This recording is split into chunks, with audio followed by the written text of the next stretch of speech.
And what is going on, everybody? So, welcome to my edition of the Philadelphia Phillies live play-by-play.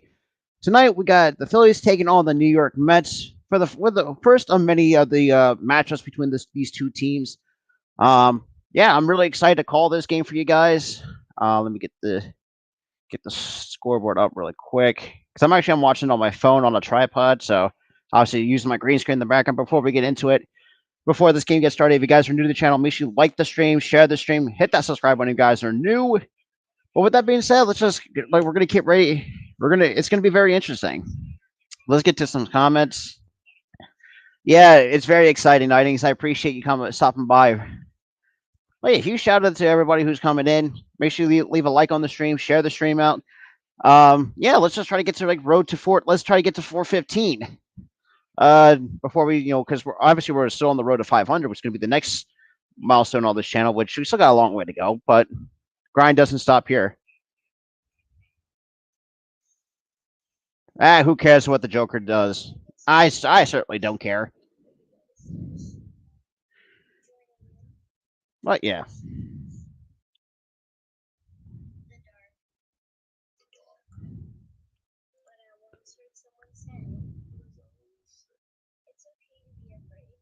Okay, mute the commercials.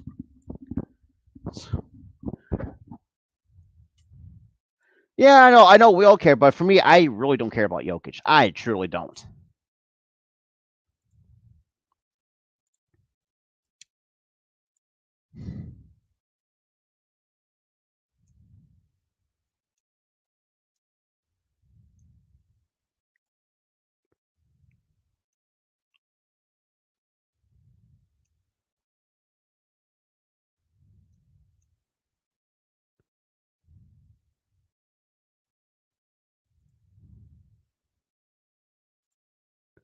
But yeah, appreciate people coming in for the first time. Thank God finally I can actually call some Phillies games this year. But yeah, I hope you guys like the new thumbnail design that I kind of redesigned the thumbnail for this. Instead of having the previous thumbnail would pretty much look like. Yeah, so I had these two letter logos instead of the other ones that I originally had for this thumbnail. Let me move my mic. But yeah, so this is gonna be a very interesting series between the Phillies and the Mets.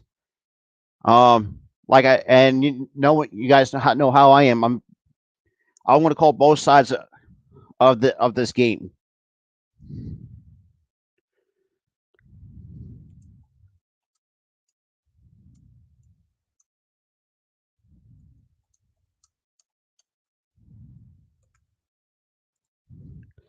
Yo, what up, Dante? What is good? What is good?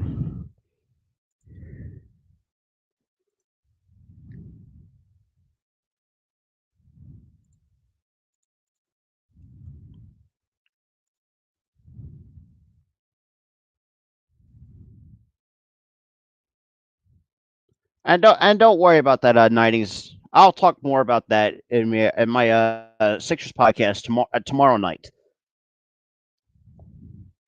All right, looks like we're gonna get ready. Yeah, and get started. All right, let me fix the scoreboard here.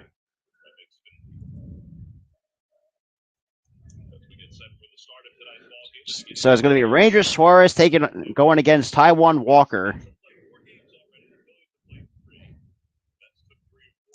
So Ranger Suarez, what a breakout year for this kid, man!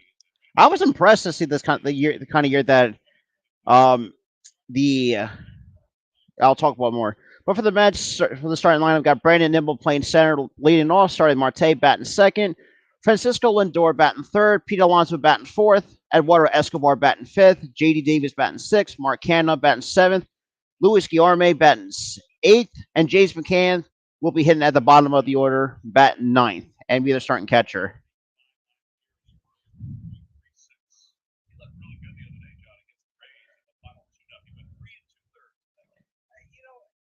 All right.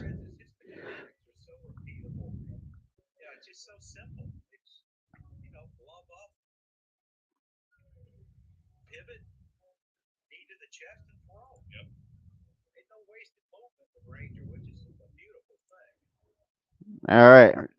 But yeah, the kind of year that Ranger had too was very amazing to see for a guy who was pretty much our middle reliever for almost the entire of last year and the year before.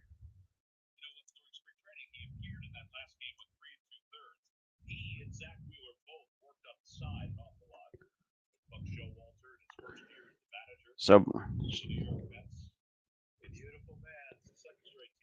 huge shout out to the 3 viewers coming and tuning in. Appreciate you guys coming to tuning into the stream. Appreciate it. I appreciate it.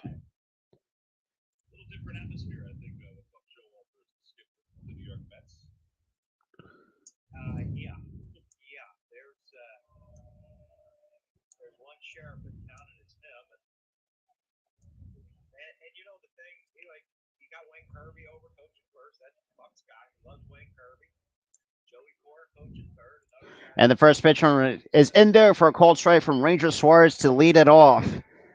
So no balls and 1 strike to Brandon Nimmo, who last season hit 292 with the 401 on base, slugging 437, and the pitch swung, and that's to the left side for a base hit.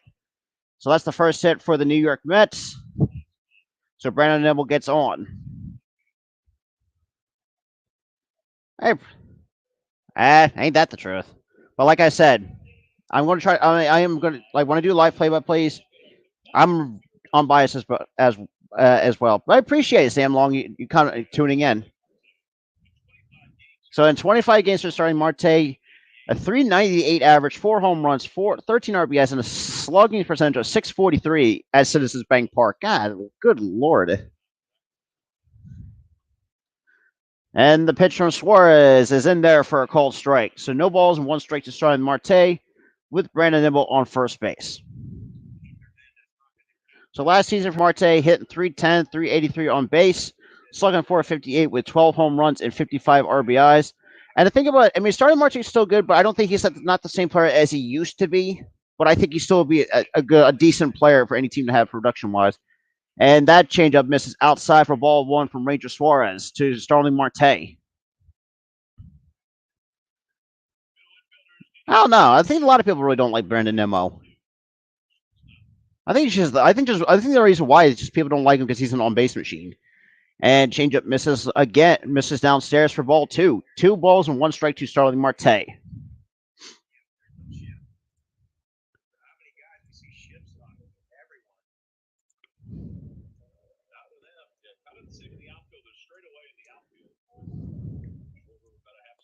And the 2-1 pitch.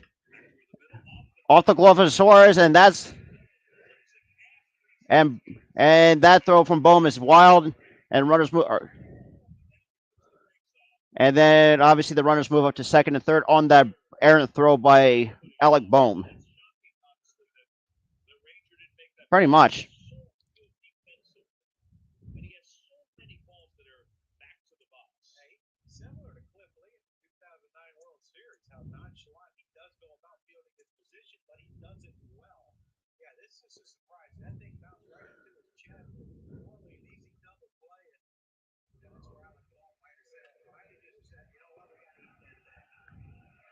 Yeah, see, that's the reason why I would prefer have Stott there at third because I know he probably would not make that kind of throw. I don't know. Maybe that's just me. So I got runners for second and third, nobody out. And you got Lindor up. And the pitch to Lindor is in there for misses upstairs for ball one.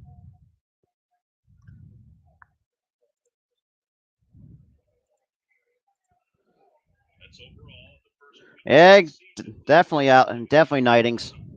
And the pitch misses inside for ball two.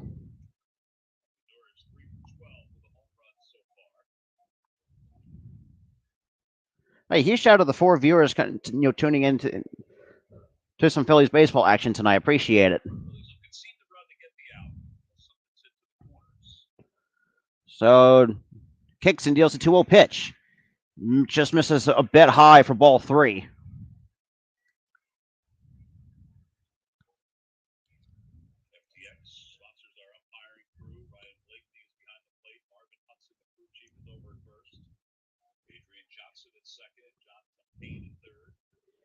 And the 3-0 pitch to Lindor. Swings and fouls it back for strike one.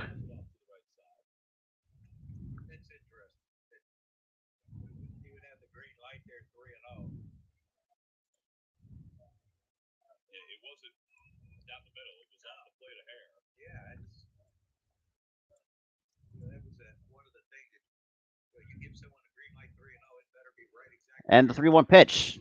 Swings and pops it back, and that's out of play for strike two. Counts now full on Francisco Lindor, who a lot of people would see, obviously had a great spring training, but sometimes tends to struggle in the regular season. I mean, take a look at last year, for example. Just had a hard time, getting, obviously, yeah, rightfully so. I mean, and I'm not saying it's not a bad player by any stretch, but just, when you get into accessible to a new team, it's kind of hard to kind of make that adjustment a little bit. And the 3-2 pitch from Suarez. And Bohm looks to runner back at third, and that is out number one on a good throw by Alec Bohm. So one away here in the top of the first.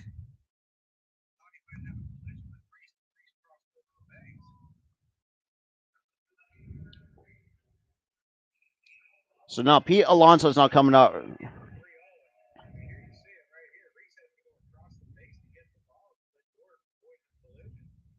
Appreciate it, Blue Sea, if you tuning in. Appreciate it.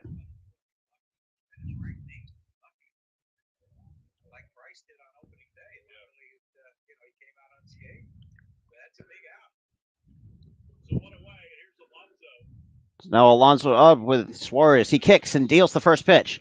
Misses upstairs for ball one at 94 miles an hour on that fastball.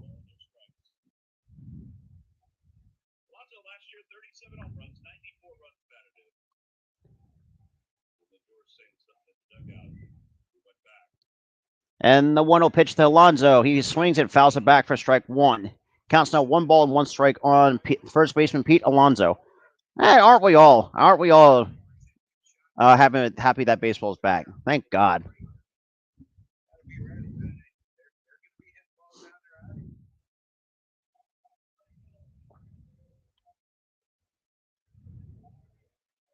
So Suarez gets the sign he wants and kicks and deals the 1-1 pitch.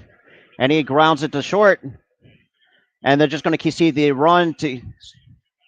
So 2 outs, but the Phillies decided to just conceive a run to get the out. 1-0 Mets lead. And they're here at the top of the first.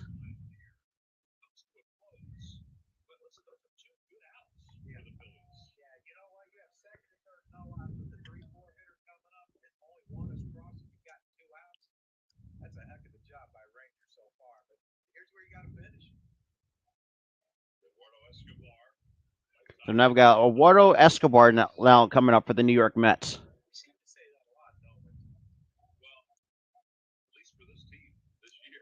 And the first pitch is in there for a called strike on Eduardo Escobar.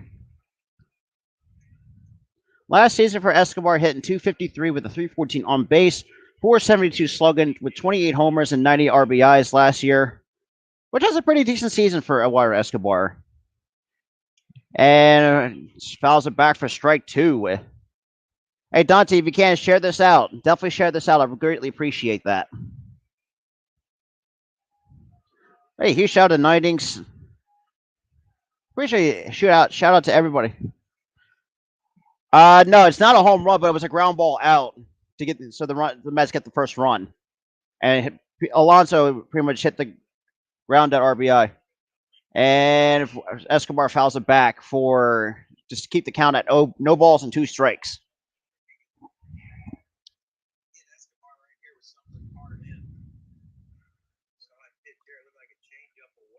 But yeah, for those who are new coming in, definitely smash that like button and hit that subscribe button. You guys are new to the channel. We just finally hit over 400. Definitely like and subscribe if you guys are new to the channel. And here comes the 0-2 pitch. Suarez kicks and deals. And that's a base hit for Eduardo Escobar. And that's a 2-0 lead for the New York Mets.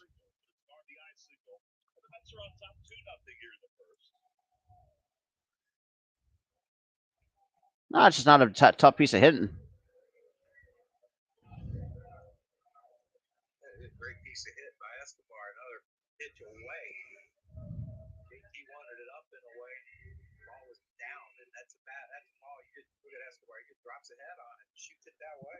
If I were Suarez, man, I would just just had that pitch inside and just kind of tie him up inside.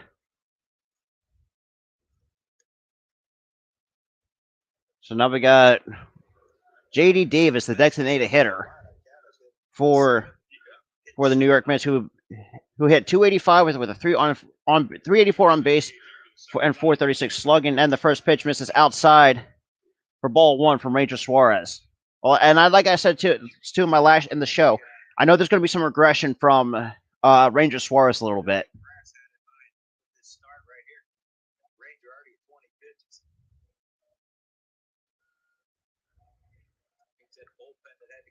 And the 1-0 pitch misses upstairs for ball two.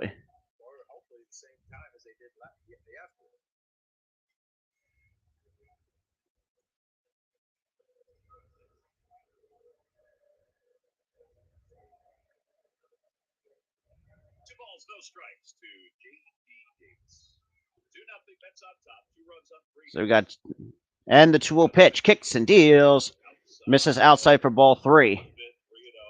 Yo, what up? What up, man? You have to think if Lindor was swinging 3-0 with second and third, no out, you have to think that J.D. Davis is going to be hacking 3-0 if he gets something he likes.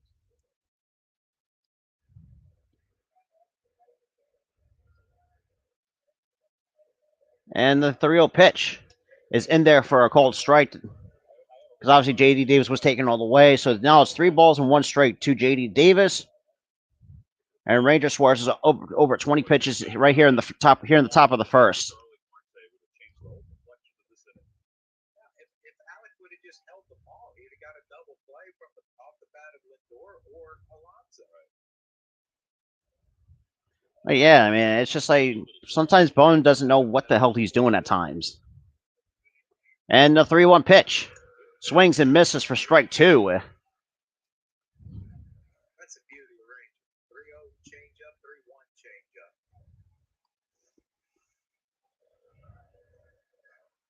And just perfect. You know, Davis was like, all right, I had to take 3-0. He threw one change up right down the middle. I'm making a pass at this one. It just dove underneath. So now the count's now 3 balls and 2 strikes here on J.D. Davis. Rangers sets, kicks and deals, and misses for ball 4. Man.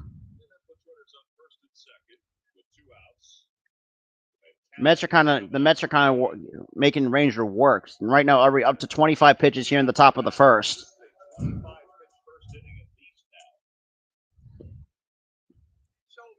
with that thing, they can program JT's voice in. Correct. Can they program it into like, hey, Ranger? You know, hey, Aaron. Hey, Zach. Hey, Zach.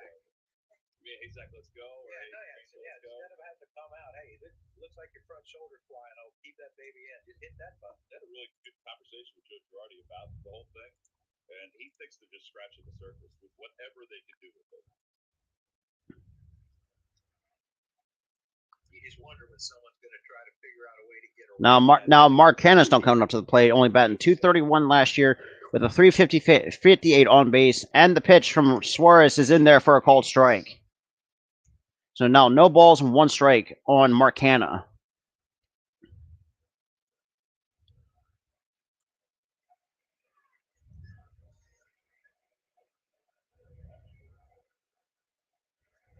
So the Rangers gets set, delivers the 0-1 pitch, and Canna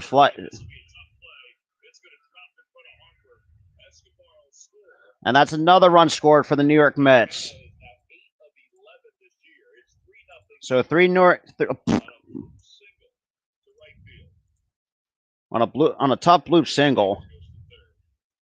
Yeah, it's most likely the Rangers might not even last 5 innings.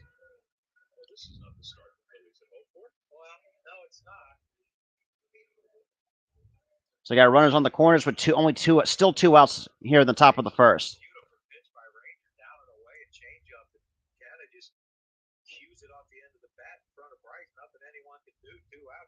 Unbelievable. I think just poor defensive work.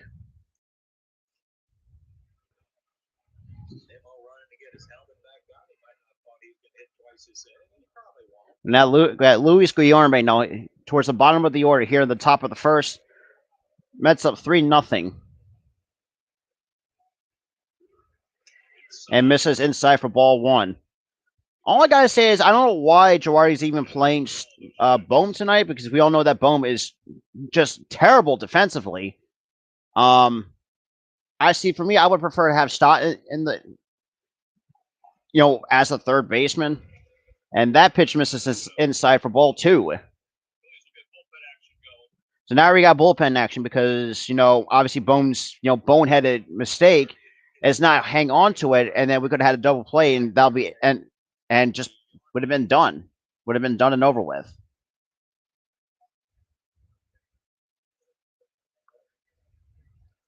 And the 2-0 pitch from Ranger misses inside for ball 3.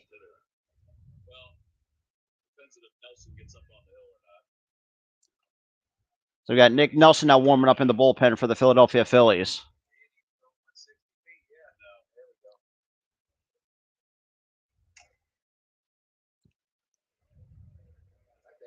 And the 3-0 pitch. And Guillorme takes it for a cold strike. So 3 balls and 1 strike to Luis Guillorme.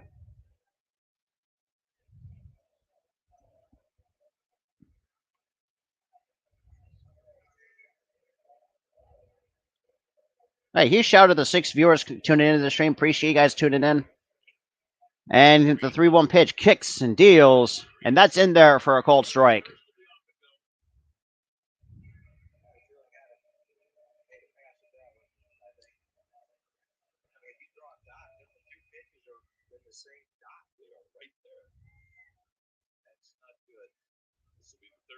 And the 3-2 pitch. And that's hit it to shallow left. And Schwarber makes the play for out number 3. And going to the commercial break.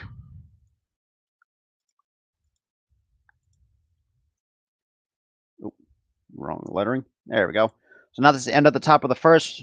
Obviously, the Mets getting 3 runs on 4 hits. Obviously, that one error was costly by Alec Bohm, which I'll say this too about Bohm. It's like, if he's not going to figure out how to feel the ball the right way, especially on plays like that, where it's like, it's a hard, tough play, just eat it. Just hold the baseball. Like, I don't understand what's going through his process, just not really basically making the right plays, that kind of thing. Hey, huge shout out to the 7 viewers now tuning in tonight's ball game. Appreciate you guys coming through. Well, yeah, it's just kind of just getting these, how this team wants to, I don't know. Yeah, I know, Mitch. Because I know you're going to say Bomer or something like that, or like a boner, something like that. Because I know how your sense of humor is, Mitch. But yeah, so Mets up 3-0 here. Now with the Phillies going to the bottom of the second. All right. Wait, huge shout out to the 9 viewers, coming into the. Wow, 4 viewers on Twitch. New career high. Appreciate you guys coming through. Because we are coming to you live here on the Philly Sports Talk podcast channel, the Spotlight Sports streams. Make sure you leave a like on both streams. Hit the subscribe button if you guys are new to both channels. We're also coming to you live from Facebook and from my Twitch channel as well.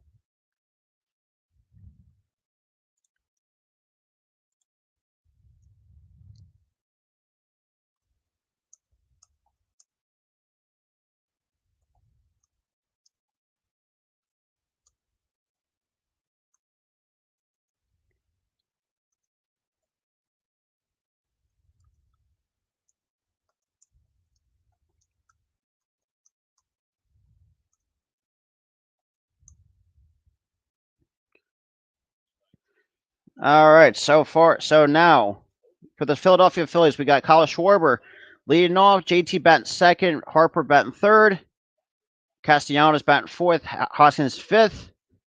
Oh my God. Oh my, jeez, my people are blowing up my phone. Nah, I overslept, so I'm going to do it at another time. So we got Taijuan Walker on the hill for the Mets, and the first pitch misses inside for ball 1 to Kyle Schwarber.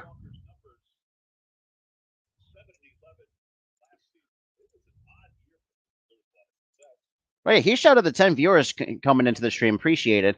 And that is in there for a called strike. 1 ball, 1 strike to Kyle Schwarber. So Schwarber and that misses downstairs in the dirt for ball 2 to Kyle Schwarber.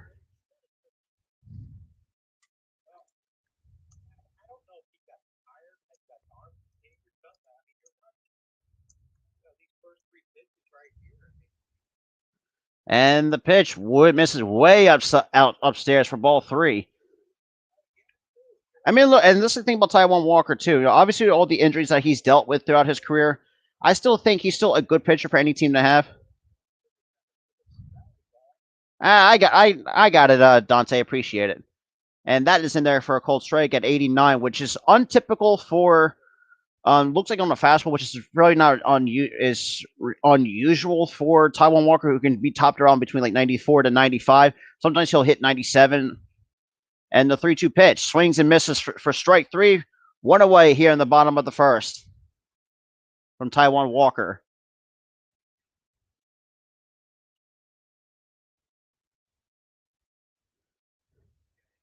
Hey, what's going on, Brendan? Appreciate it. Appreciate everybody who's tuning in. Make sure you leave a like on both streams.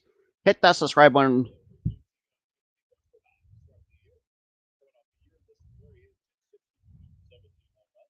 Hey, huge shout out to the 9 viewers watching the stream right now. Now we got JT up. And Walker kicks and deals the first pitch to Real Muto. Takes it for a called strike on the inner half for strike 1.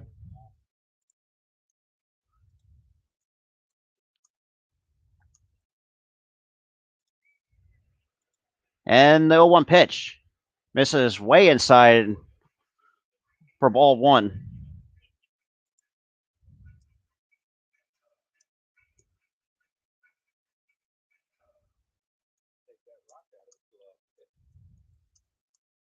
And just swings at a bad pitch for strike 2 from JT.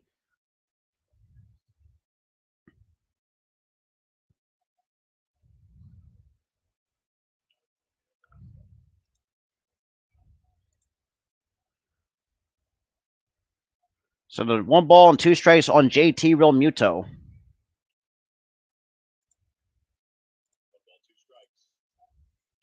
As Real Muto hits on the ground, Escobar fields it, and that is out number 2. So that's already 10 pitches thrown for Taijuan Walker. Yeah, Key. Unfortunately, because Bone can't, and that's the thing too. Like for me, I wish I just had Bone back in the minor leagues because I don't know why he just cannot. I don't know. Hey, look, you're gonna have to ask him, not me. He just popped in. So we now got Harper now coming up with 2 away here.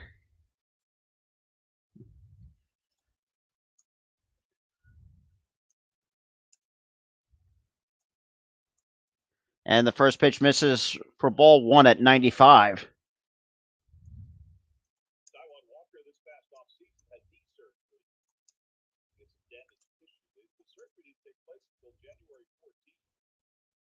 And the 1-0 pitch, Harper swings and misses for strike 1.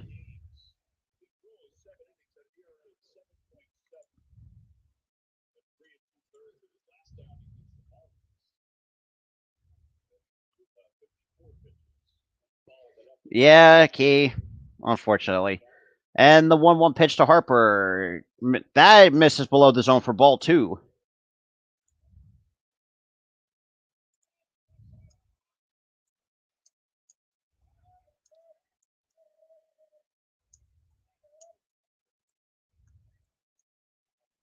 And the 2-1 pitch.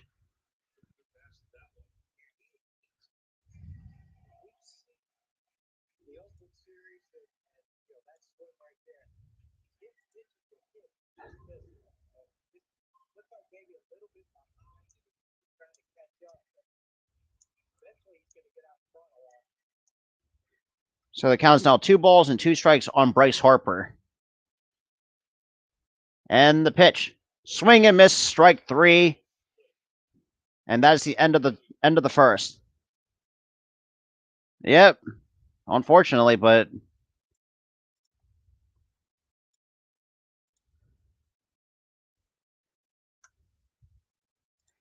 I don't. And that's another thing too. I don't know what the hell was going on with Ranger.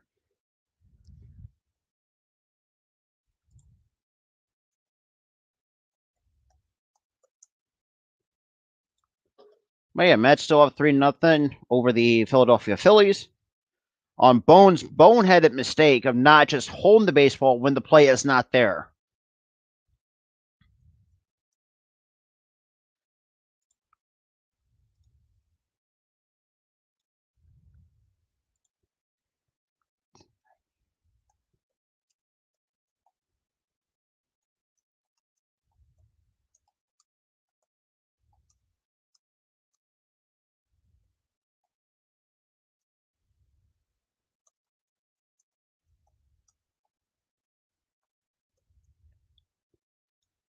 Wait, here's out to the 6 people still sticking with me.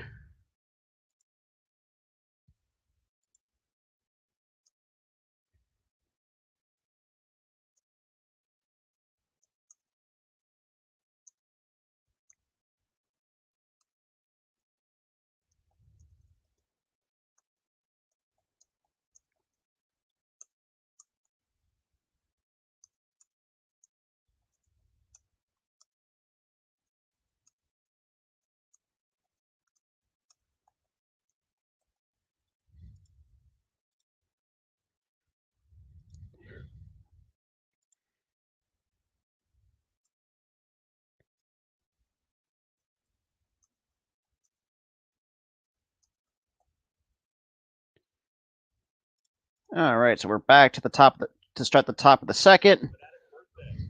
It'll be Sunday Fun Day. You don't want to miss it. It's Sunday, April 24th at 7:08 against the Brewers. Go to the fun and purchase tickets today at Phillies.com. So Ranger back out to start the top of the second after almost throwing a little bit over 30 pitches in the first. And the first pitch misses upstairs for ball 1. It kind of just doesn't seem like Rangers like falling through on his pitches. Now we got James McCann leading off for the top of the second.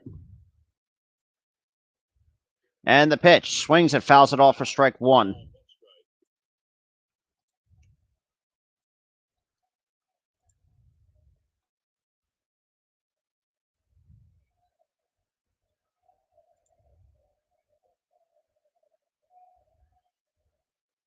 And the pitch misses way inside for ball 2. We always think the world of Ranger, obviously, because of his ability last year to be able to juggle so many different responsibilities. And the pitch, McCann hits it on the ground. Boehm has it and makes a clean and overthrows Reese Hoskins, but the ball doesn't go far.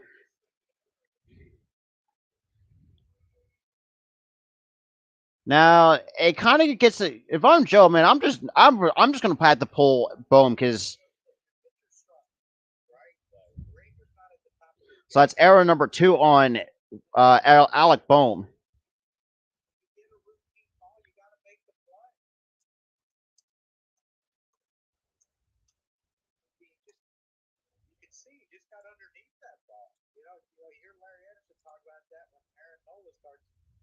Curveball's not sharp, breaking down and away from right-handed hitters because he's getting under it and stays flat, and that's what happened there.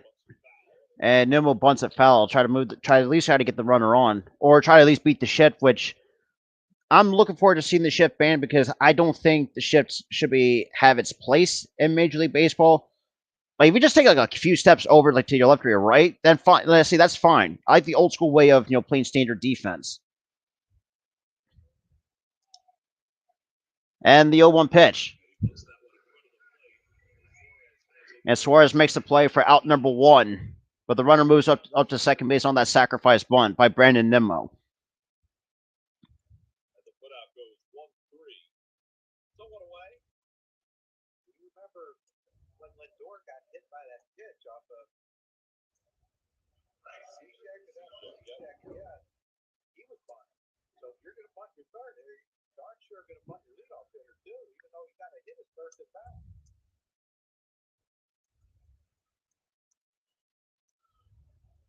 Who'd have knew with the DH we'd see small ball? And the pitch. And that's in there for a called strike. Yeah, Nightings.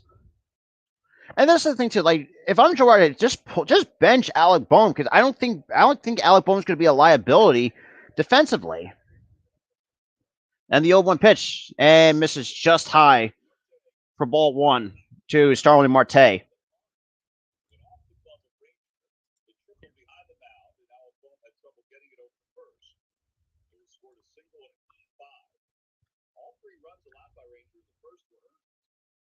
As Marte fouls it back for strike two.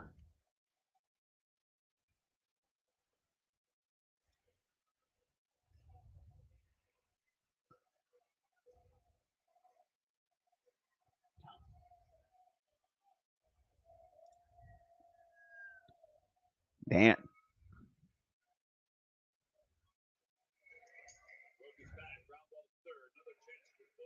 And that finally, Bohm makes a clean play after having two errors in the game.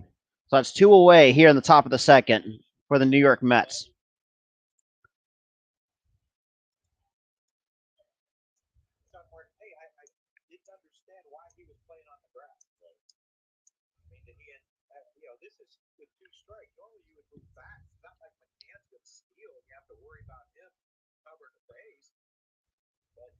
Hey, huge shout out to the 7 viewers still tuning into the stream. Appreciate you guys coming in.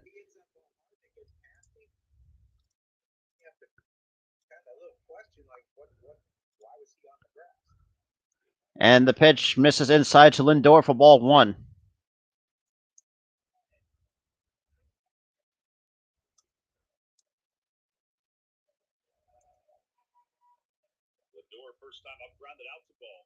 And the 1-0 pitch misses upstairs for ball two.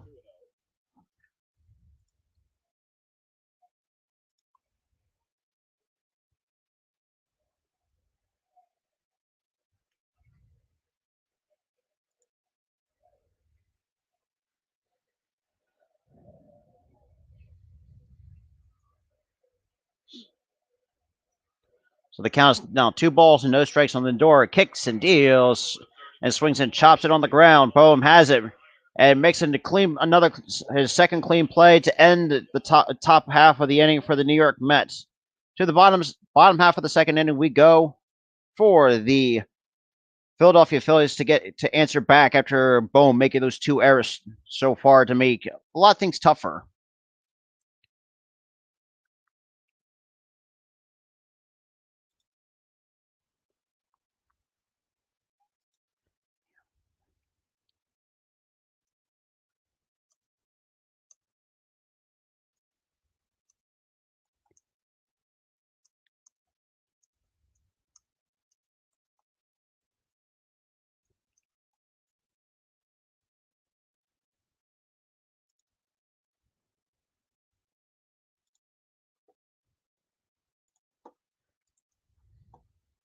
Wait, huge shout out to still the 4 people still sticking with me here. Obviously, he's still in like a small commercial break as it is.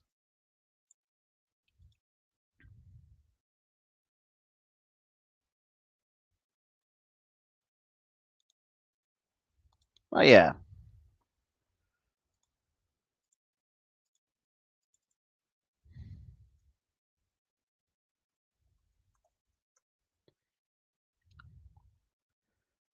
Honestly, we all know that Bohm is terrible defensively. I'll talk more about that, kind of like also in the post game show as well.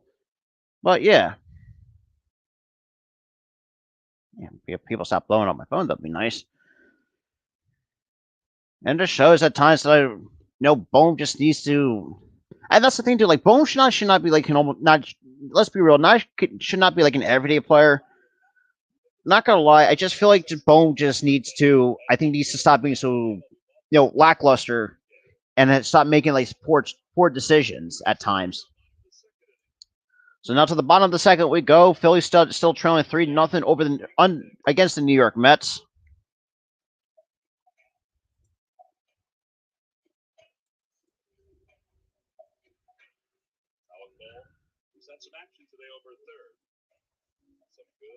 And the fact that he started the last, oh, he's played 2 games so far, and to start his major league career it's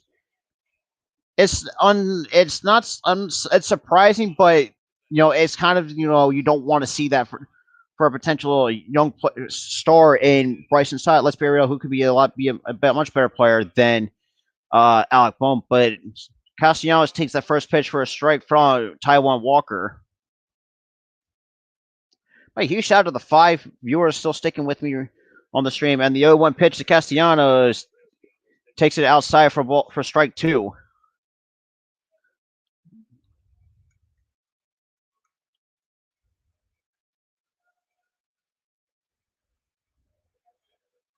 And the 0-2 pitch. And Castellanos leaves it upstairs for ball 1.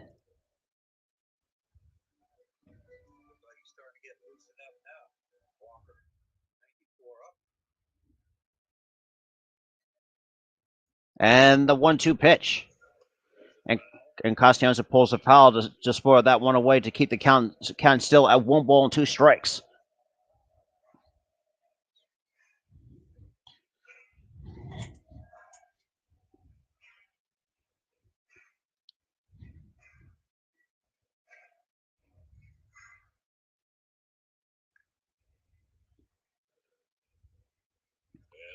And Walker kicks and deals to Castellanos and fouls it back to stay alive in the count.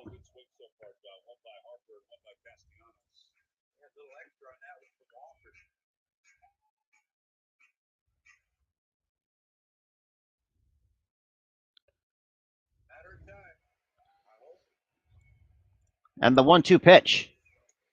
And that's misses way outside for ball 2 to Nick Castellanos.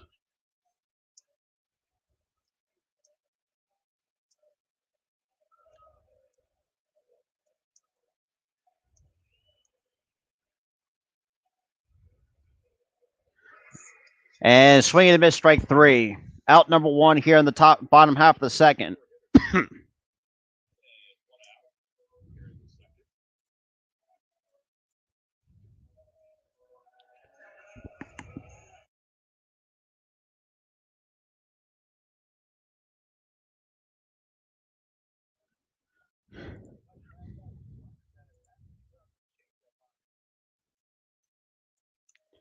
All right, but now we got Hoskins now coming up after Castellanos struck out on a good changeup by Walker.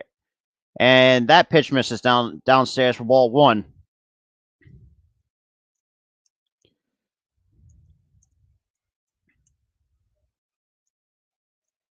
And the pitch. And Hoskins swings and misses for strike 1.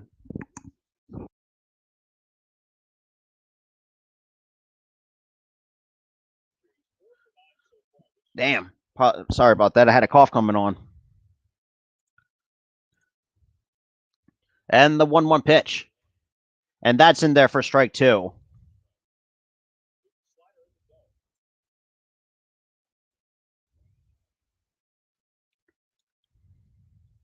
And the 1-2 pitch. And Hoskins fouls it out of play. Sorry, I can't. Copyright reasons. And I'm sorry, that's 2 away now.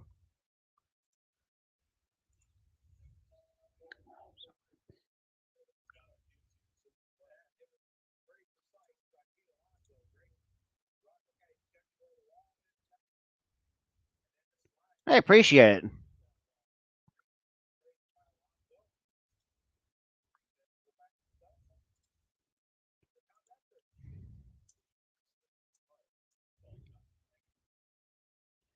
I got Didi now coming up, leading off with 2 away here in the bottom of the second, and the first pitch misses down in the dirt for ball 1.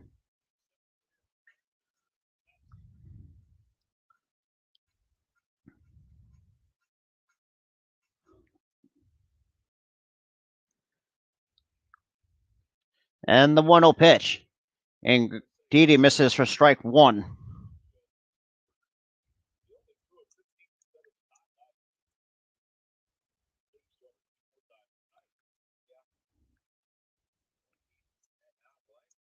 And the 1-1 pitch. And misses for strike 2.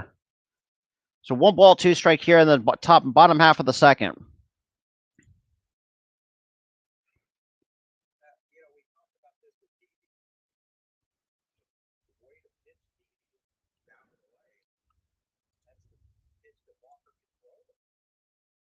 And the 1-2 pitch, and that's swung on a miss, strike 3.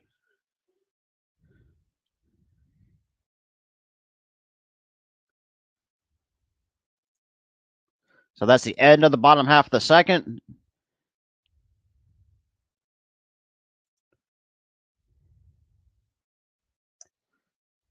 All right, so damn it, got another cough coming on. Hey, huge shout out to the 7 viewers still watching, tuning into the stream. Definitely appreciate it.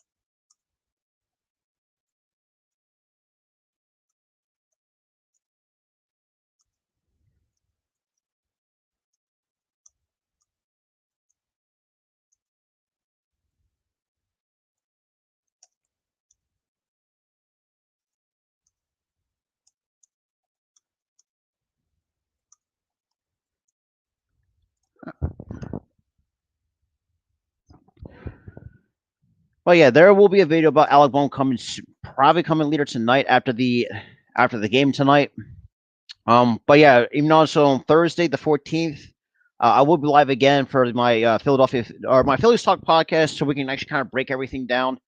Because I have a couple of people coming on, so we can probably just talk Phillies baseball and just basically kind of break down, so far this couple of series so far for the Phillies. All right. Now we got it going into the top of the third. Yes, he is. All right, so that laid it out for you. Hey, Toronto. He had said something yesterday about the option for the loss. Yeah, and then the Celtics won. All right. 90. Right. That kind of put the Sixers playing Toronto instead of Chicago. Yep. I watched the whole hollow video he sent to you. Yeah, did you watch it? Oh, yeah. And the pitch is in there for a called strike to Pete Alonso to start the top half of the third. So Pete Alonso already 0 for 1 with a ground out so far. And the pitch.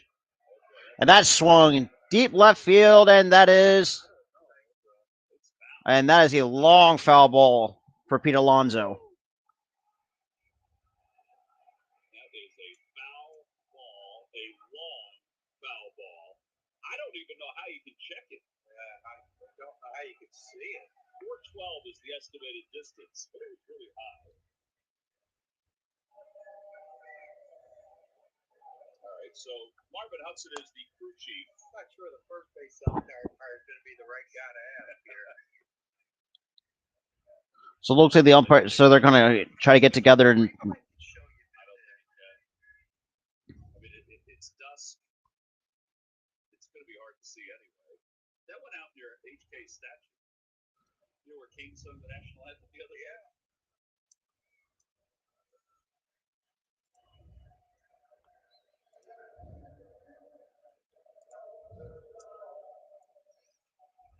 Marvin Hudson just quietly said that they're going to review whether that's a foul ball or not. Look at the left of the pole. You can see it coming down at the top right there. Yeah, it's a long foul ball. That was far. It was far and loud. Right past the Nick Ultra sign, which is right on the edge of Suite 1, the Ashburn Suite. Hello, everybody in the Ashburn Suite. But, we showed the replay right there, and it looked like the ball was left of the pole. Yeah. That's a review. Ball stands. There you go. Yeah, so the call stands as a long foul ball for Pete Alonso. Counts now still no balls and 2 strikes. By the way, talking to the folks at Major League Baseball today, the umpires are enjoying this part of the game, the announcing of what's going on. They get to hear their voices. And a good waste pitch from Ranger for ball 1. The umpire was, but he made a call, and he overturned what would have been a run at the plate. or vice versa, and it was packed and it got good. And the 1-2 pitch. And chops it to third. Boom. And Hoskins makes a tag out number 1 here at the start at the top of the third.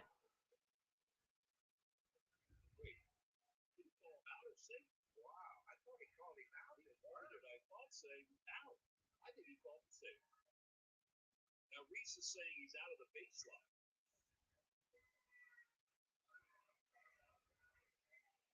Yeah, he's safe.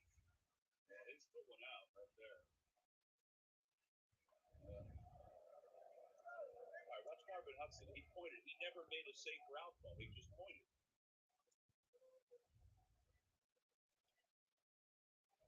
That was weird. Yeah, New York is challenging an out ball first base. It was an out ball. Now another challenge by the New York Mets, too. Watch the uprights. This is what we saw. So he's okay there. All right, he's out. And Reese's point, because I think Reese thought knew he missed him. So and Reese was pointing. Yeah. Inside the line. Tell me about it, Nightings. It's getting to the point where we need to find a way to get rid of her, or get rid of Bone, basically. At this point.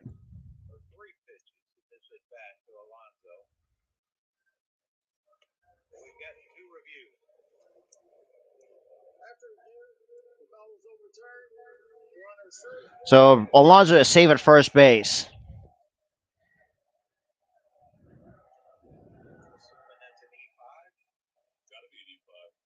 Another fucking error for Alec Bohm. Hey, it kind of gets to the point too. Like if I'm Girardi, like it's time to fucking pull it.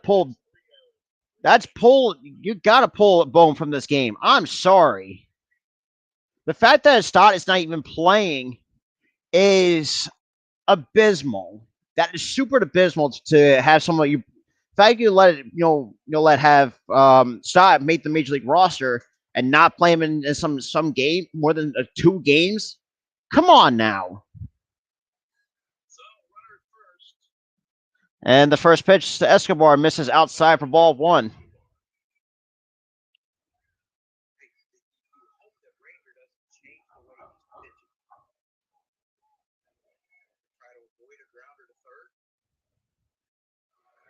And Escobar hits it up, and that's a easy play for Rhys Hoskins. That is out number 1.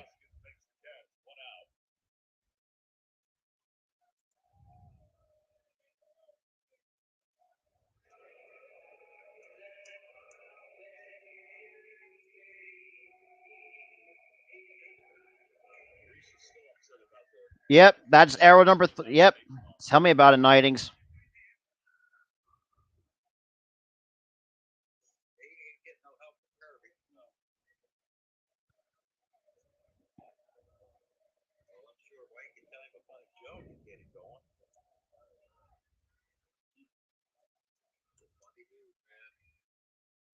And swing and miss strike 1 from JD Davis on a fastball by Ranger Suarez. But a huge shout out to the 8 viewers coming into the chat. Appreciate you guys coming through. If you guys are new to the channel, make sure you smash that like button, hit that subscribe button. You guys are new. We are on the road to let's go like 4. Let's shoot for 415, and hopefully try to at least get close to 5, at least to 4th. And that misses for strike 2.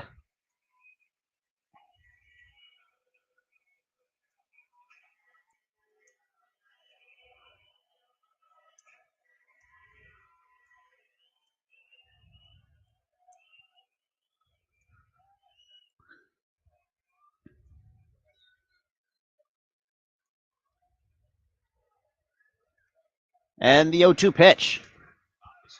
And that is a base hit for JD Davis. So runners on first and second for the Mets with one man going here at the top of the third. Most likely, Ranger might be done after this inning.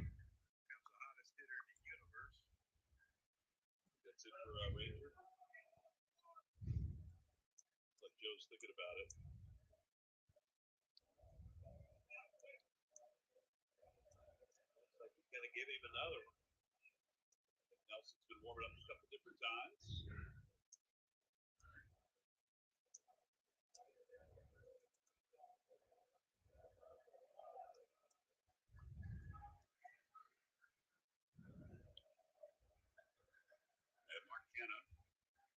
And the first pitch is misses outside for ball one.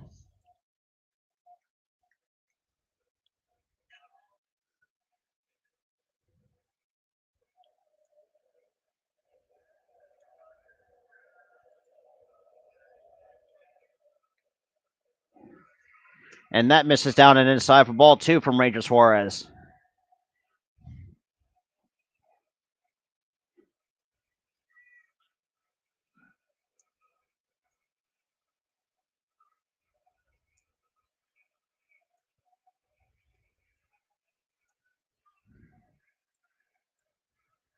Stop blowing on the phone, damn it. And the 2-0 pitch swings and misses for strike one.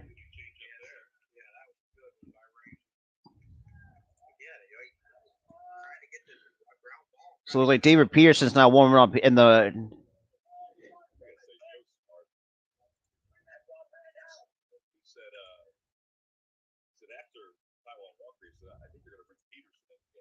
And the 2-1 pitch misses downstairs.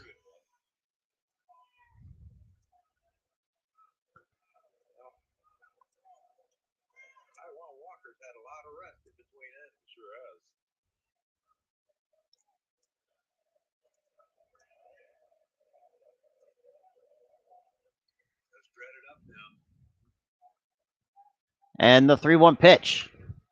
And that's fouled back for strike two, and that is out of play.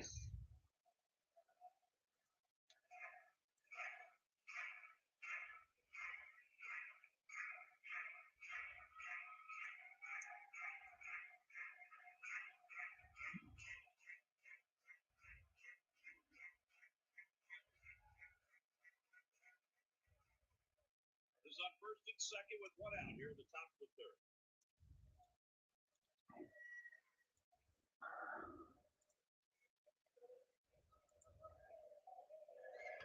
And Cannon fouls.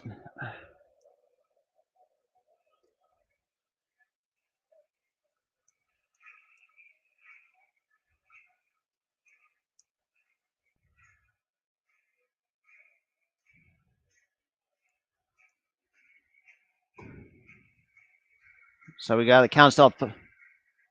Yeah, Mets got him in the all seat in the free agency. Another guy that the Phillies were taking a look at to help out. And the 3-2 pitch. And Cannon fouls it back to keep the count staying full. Now, is that thing like a thing that JT has and Ranger has in his hat? Is that like, will that translated into Spanish? Yes. Wow. Yep. Like Kevin Rosetta Stone at your fingertips, it sure is. Really impressive to do that. And the 3-2 pitch. Swing and a miss, strike three. That is out number two here in the top of the third. So it's most likely this is going to be Ranger Suarez. That might be his last hitter. He's at 63 now. That's the first strikeout. And There's a lefty coming up. They're going to bring the right-hander Nick Nelson. Ranger Suarez's night is done. now we're into a pitching change. All I gotta say is, very sloppy game on the Philly side of things, just because of Alec Boehm. On the other hand, defensively, just not making the throws. And I kept saying this too. Like, this kid, I don't think Boehm's gonna last with this team for much longer than he should have. Hey, he shout out the 9 people, kind of still tuning in. Make sure you leave and like the stream, share this out, and definitely share both streams out. We're coming to you live here on the Philly Sports Talk podcast channel and the Spotlight Sports streams. Make sure you go leave a sub on both channels. Greatly appreciate it.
But yeah.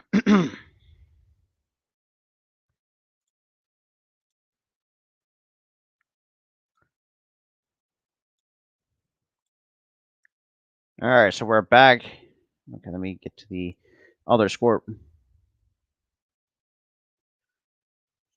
Kids Club headband, drawstring bag, wallet, and fanatic fidget keychain. Access to exclusive events and activities. Hey, huge shout out to still the 8 people. So we got Nick Nelson now coming in to take over for Ranger Suarez, who just did not have it tonight.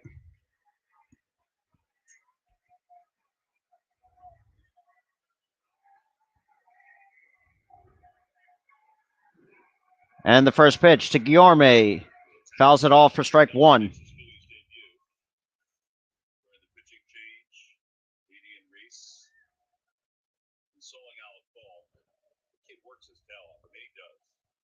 I mean, don't. No, I should do. I don't console him. Get on his ass and actually say, you got to make the better throws. And that misses upstairs for ball one. So 1 ball and 1 strike on Luis Guillorme.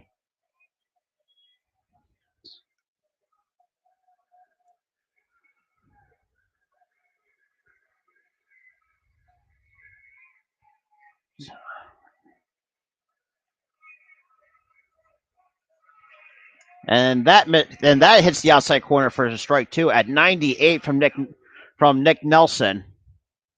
But huge shout out to the 10 viewers coming in, dude. I appreciate you guys tuning in. I appreciate you guys tuning in.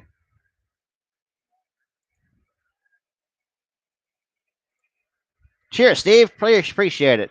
And the 1-2 pitch from Nick Nelson. And Guillermo fouls it off for strike two. And Nelson, hey, look, obviously we got Nelson from the Yankees, but he's got a lively arm at night. Right now, we saw a couple, I think like three fast. I think a fastball at 98. It looks like I think it could be like a slider or a changeup at 89.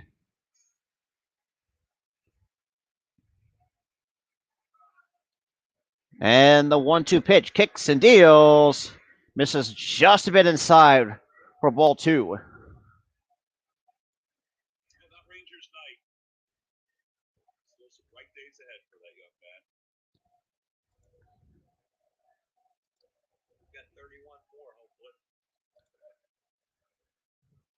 And the 2-2 pitch from Nelson kicks and deals, misses way inside for ball three.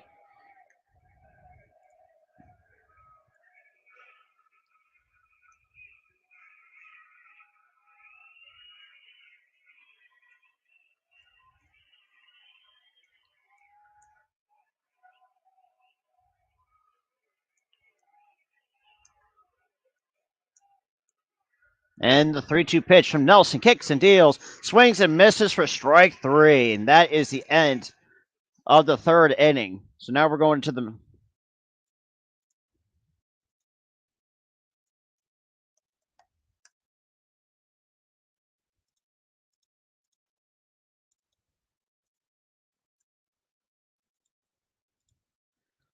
Yeah, so we're right now in the middle third of the inning. Obviously, in the small commercial break as it seems. But yeah, like I said, and obviously, like I mentioned, before, obviously they showed, Hoskins and Didi, console album. For me, if I'm a veteran, nah. For me, I would actually want to get on his ass. Yeah, I mean, yeah, it's still a young player, but the kid needs to learn. Like, you can't make plays like that, and it's going to cost you games. And I take it from me. I've been on teams like that has cost us game before, and I know that from firsthand experience. So what Bowman's doing? I think he's just a waste of a roster space. I'm sorry. That's just how this Balak Bohm is. He's just a waste of a roster space, and Girardi not making the right decision and not letting not let Bryson Stott let it get a lot more seasoning because he only played two major league games. That should tell you something about a lot of the times, like, I think Bohm needs to start getting so much heavily favored by some of these coaching to the point where, like, it's kind of ridiculous. It pisses a lot of Phillies fans off. Like, it's getting to the point where, like, this kid just doesn't have it. Bohm does not have it.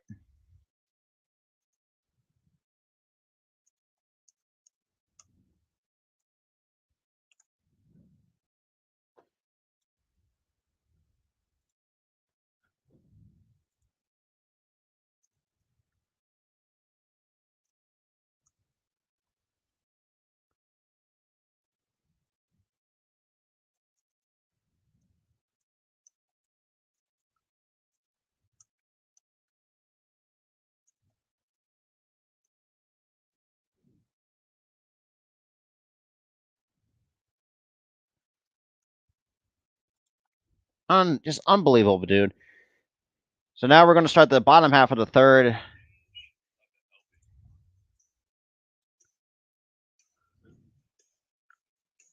So we're going to the bottom of the third. Phillies stood down 3-0. Ranger Suarez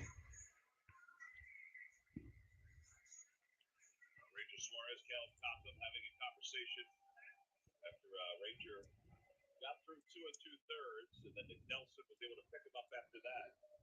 So we got Dave Pearson coming in for the New York Mets after.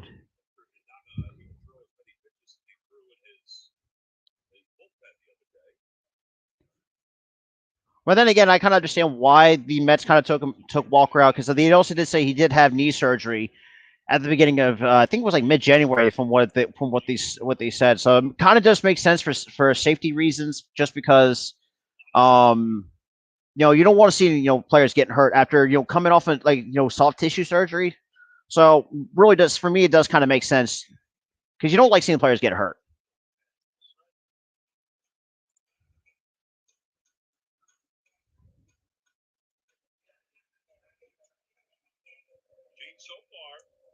So we got Gene Segura now leading off the bottom of the third.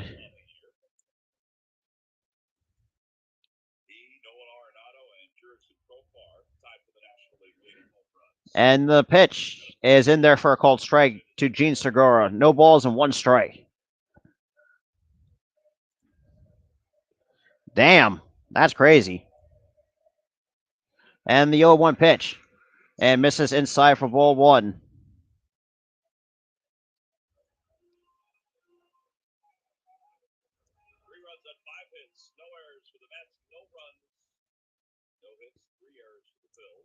And the 1-1 pitch. And Segura holds up for ball 2.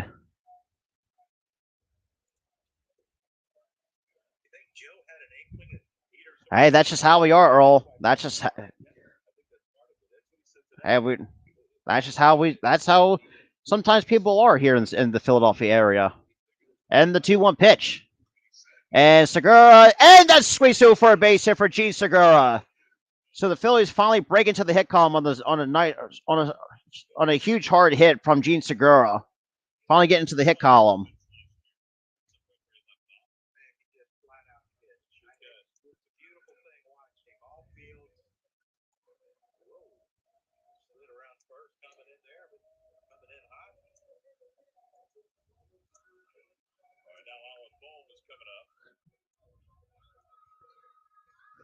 Honestly, if I'm a lot of Phillies fans, I would boo his ass to no oblivion.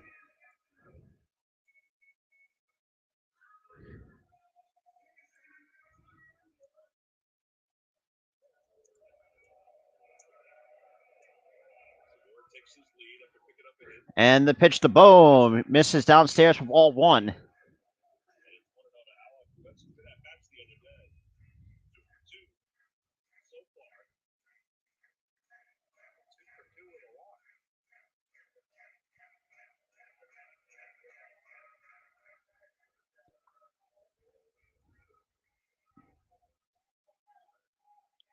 And the 1-0 pitch. And Bohm swings and misses for strike 1.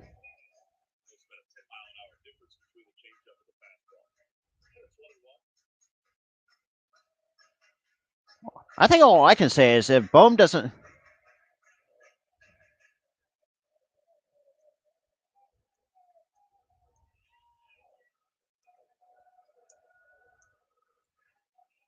And the 1-1 pitch to Bohm misses outside for ball 2.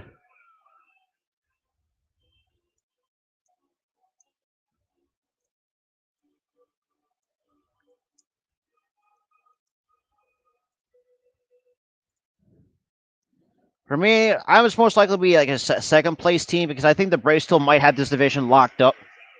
And Segura gets picked off. Great.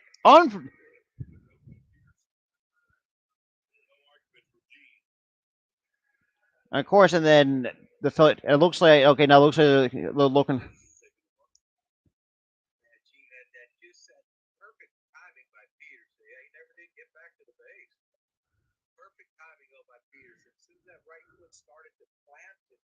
And of course, Gene gets in.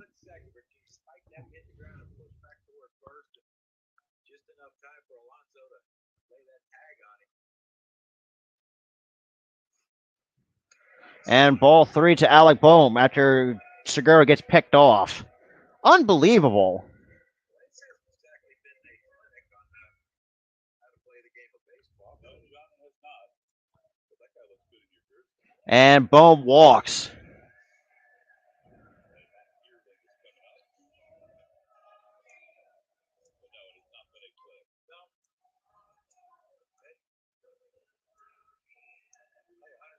You're going to have a stinker every once in a while, but still got plenty of time. That's the thing.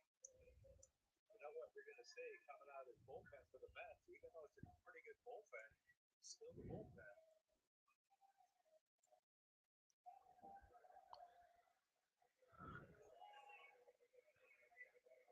And the first pitch to Veerling misses way outside for ball one. Well, that's the thing. I mean, Mets scored three in the first. This could have been a whole lot worse. It really could have. Oh, the play by Schwarber off the bat of Giarme probably saved a couple runs.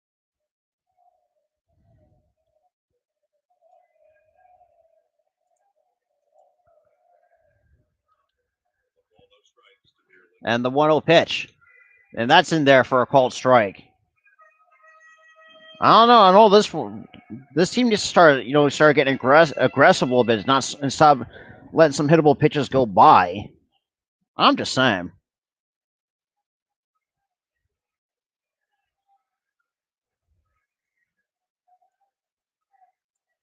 And the 1-1 pitch. Veerling hits it to deep right, and Marte on the run and makes the catch for out number 2. So 2 outs here in the bottom of the third. With Kyle Schwarber now coming up.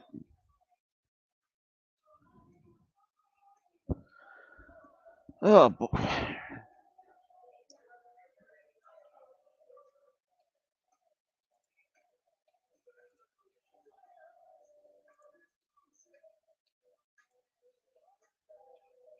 oldie but goodie. Walked up, saw it. Is that Earth, Wind, and Fire? Well, your guess is as good as mine. It sounds like it is. And the first pitch of Schwarber is in there for a called strike. It's kind of, as a hitter, I think sometimes it's kind of annoying to stop letting the first pitches go by and start taking hacks at it. Even though there is plenty of games left, but still. And the 0-1 pitch to Schwarber, it misses outside for ball one. Thank God I'm not watching. So far in 30 games for Schwarber against his career against the Mets, 3.43 average, 13 home runs, 26 RBIs, and a 1.188 OPS against them.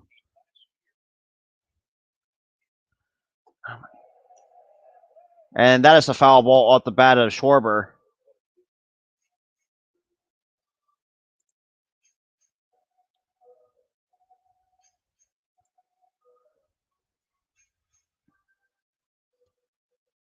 So the count is now 1 ball and 2 strikes on Kyle Schwarber.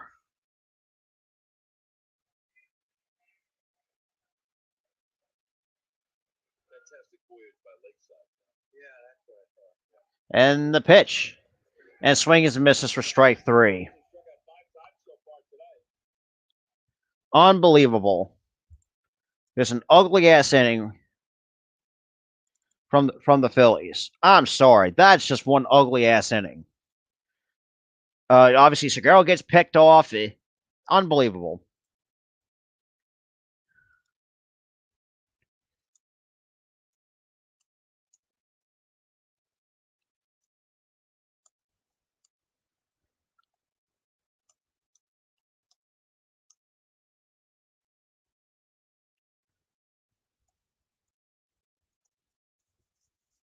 Oh, boy.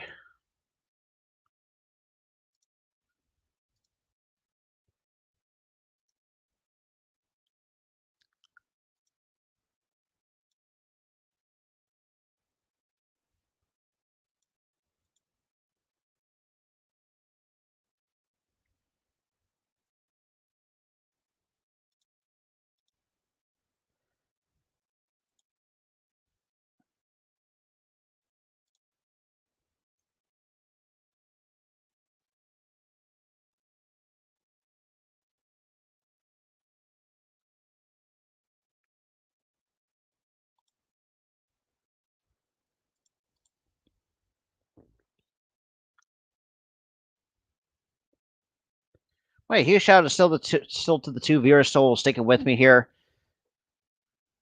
All right, let me fix this on-screen scoreboard since we're going towards the top of the fourth.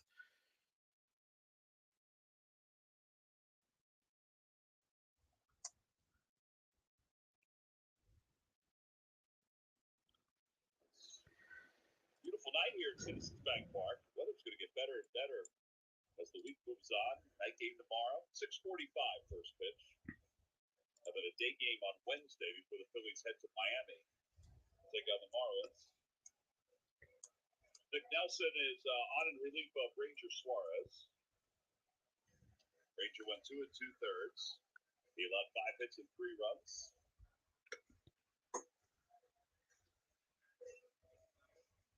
And James McCann will lead it off for the Mets.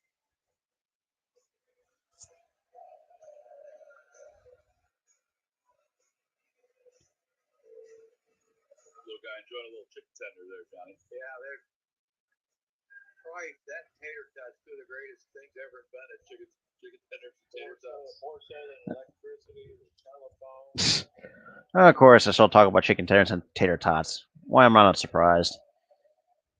So we got Nick Nelson starting the top half of the fourth. Obviously in relief of Ranger Suarez, who was just not great in the first pitch.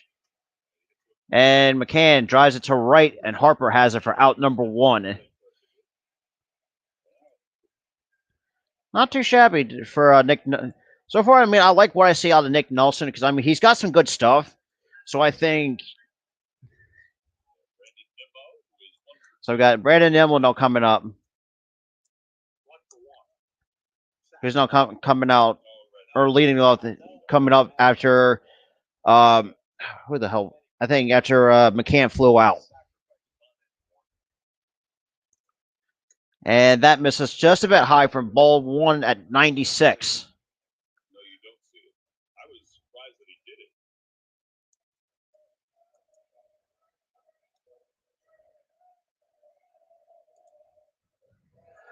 And that misses outside for ball 2. Oh my God. Boston Sports Report, fuck off. Stop blowing up my phone. So 2 balls and no strikes on. And that is in there for a called strike.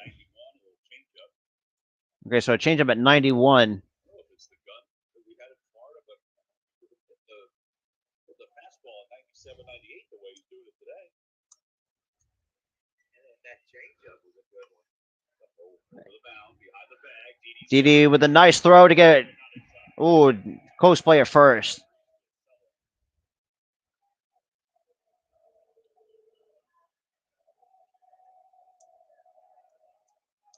Well, Didi did everything he could on that one. Yeah, and you know the one thing you're going to get with Nimmo, 100% hustle every play. Yeah, I mean, he had the range across the base. What did he say? The range behind second base. Couldn't get a whole lot on the throw because of this momentum taking toward right field.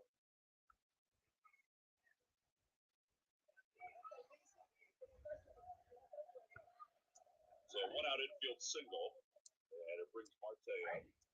So we got started Marte on the coming up after what's an infield.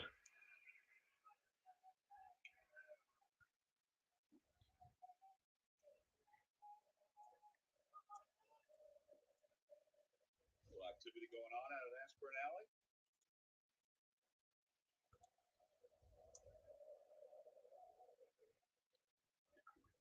Over to third, Bones got it. Goes to second for 1. And that is a double play. That's the end. Going to the middle of the fourth. Shockingly, another decent throw from Alec Bohm, but still, that still doesn't count the fact that he kind of just it's just not great.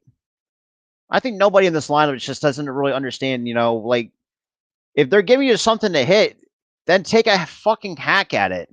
Like I don't know what you're looking for.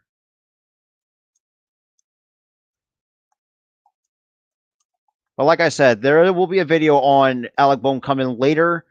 after this stream. So want to stay tuned for that. Make sure you hit the subscribe. Make sure you have that notification bell turned on so you guys will not want to miss that, or live streams like these, or gaming streams I'll do every now and again. Okay, people stop on my phone. That would be nice. But other than that,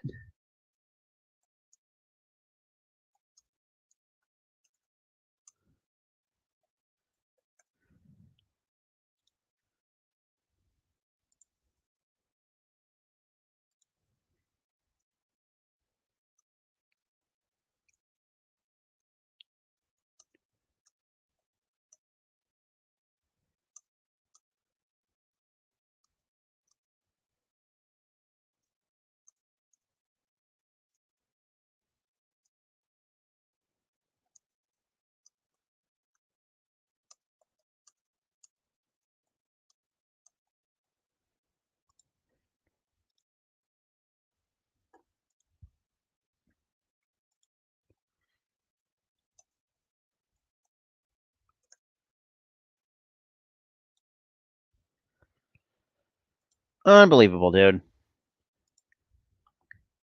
After at least playing, 2 out of 3, some good baseball against the Oakland Athletics, man. This is how you show for it. Unbelievable. Just you really were getting outscored and we were getting out hit.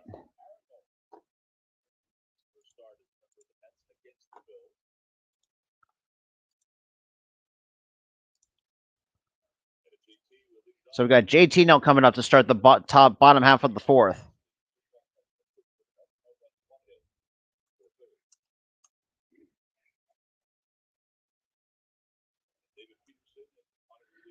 And that is in there for a called strike against JT.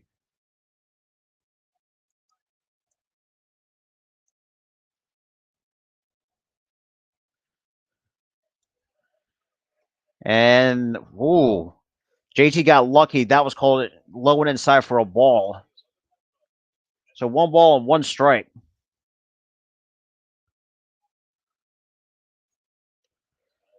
And JT fouls it back for strike 2. But huge shout out to the 5 people still joining me tonight. Appreciate you guys tuning in, especially from the Twitch side of things. I do appreciate it.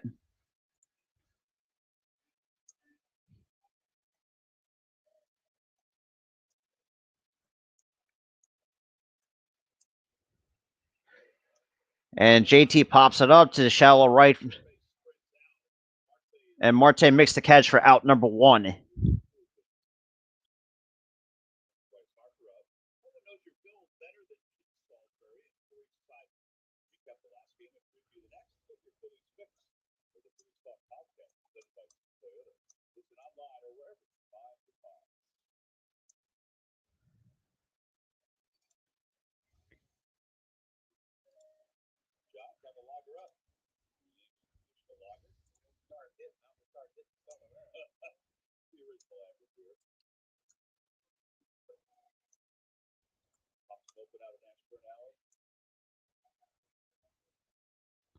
And the pitch, Harper takes for a called strike.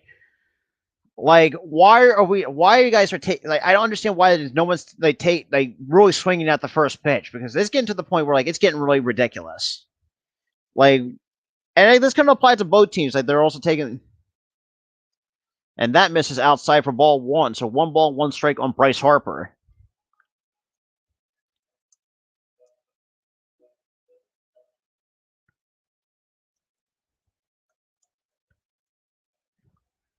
And the 1-1 pitch kicks and deals. And that misses way outside for ball 2.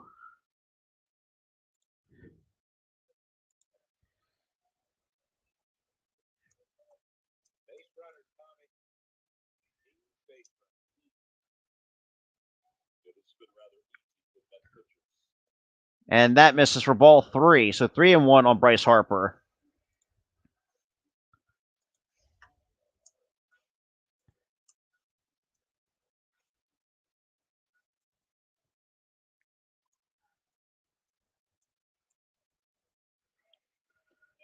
And Harper walks.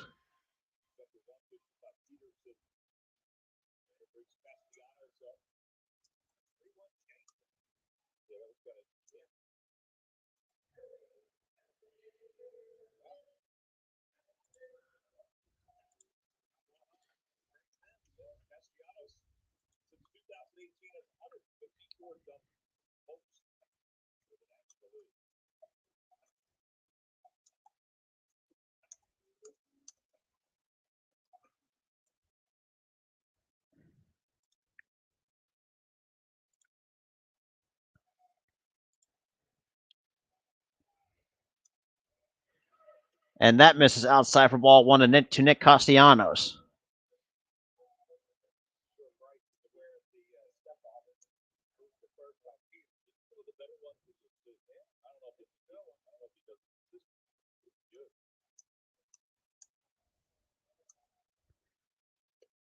And that's a little bit too low for strike one to Nick Castellanos.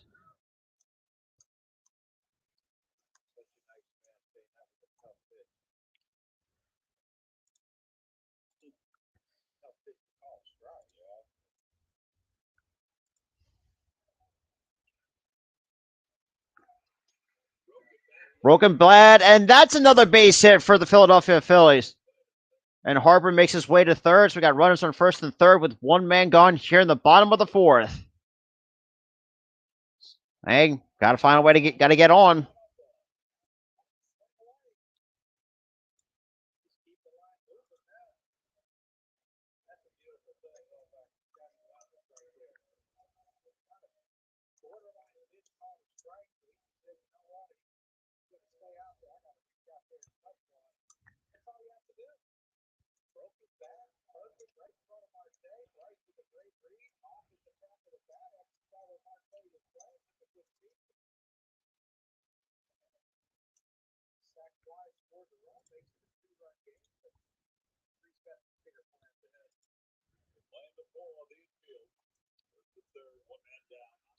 And the first pitch to Hoskins misses upstairs for ball one.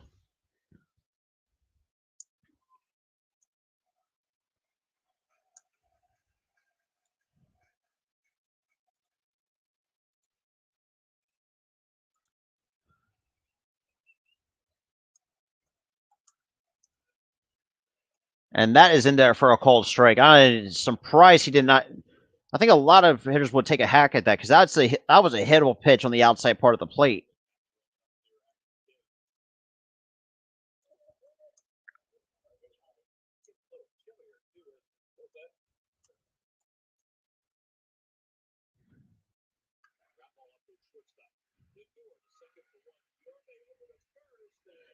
And that is a double play. So no runs scored on that. Fuck, man.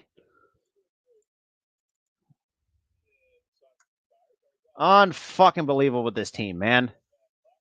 All right. Time for a boring commercial break. God damn, I can't speak words today.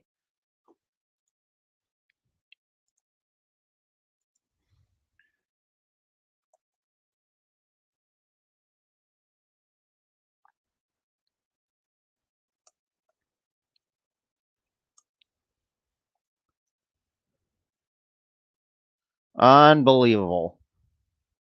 Got two men on, and you still can't take advantage of that.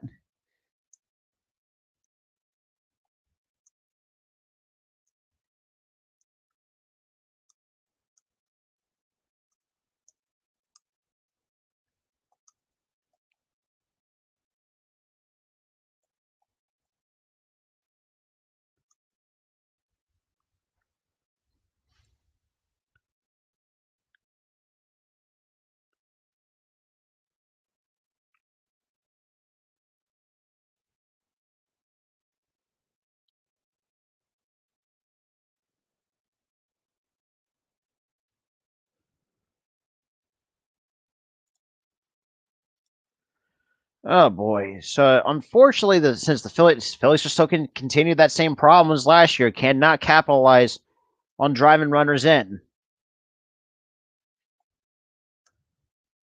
Just it's the most stupidest shit you could probably think of. And at times too, it's just like, I mean, we're still stuck with Bowman. It's just like I said, there will be a video about that coming very soon.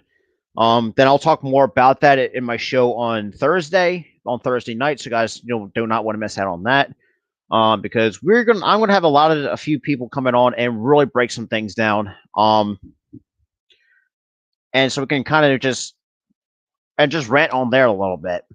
So I don't want to miss out on that. Saturday, April 23rd. Sunday, the 24th is the Fanatics birthday, brought to you by Citizens. Purchase your tickets today by going to Phillies.com. So the top of the fifth we go. We got Pete Alonso leading off for the New York Mets.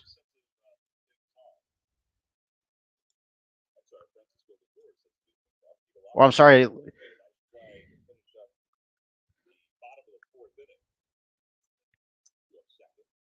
And the first pitch, Lindor misses downstairs for ball one from Nick Nelson.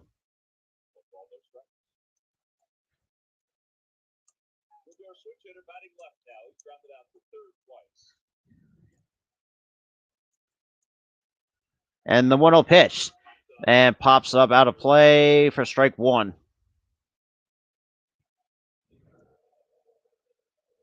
Yeah, huge shout out to the 7 people still tuning in into the stream. Appreciate it. Appreciate you guys coming in, tuning in.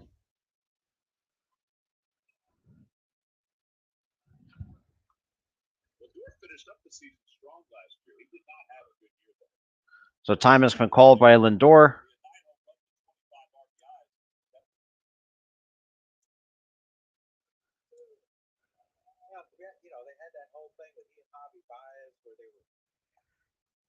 And that pitch just fell to the right, and that is out of play for strike two.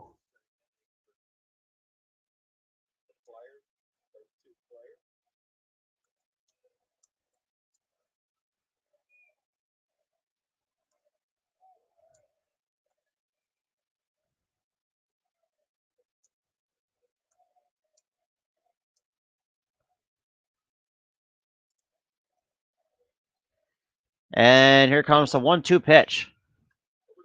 And that grounds out to Rhys Hoskins at first for out number one.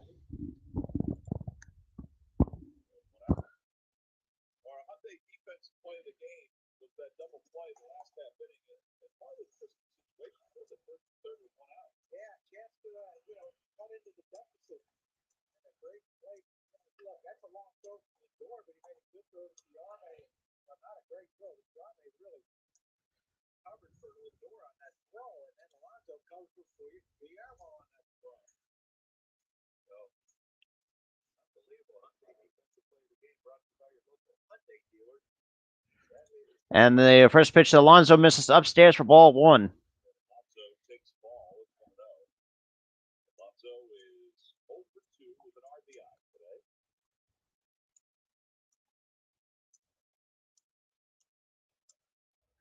And he chops it foul for strike one.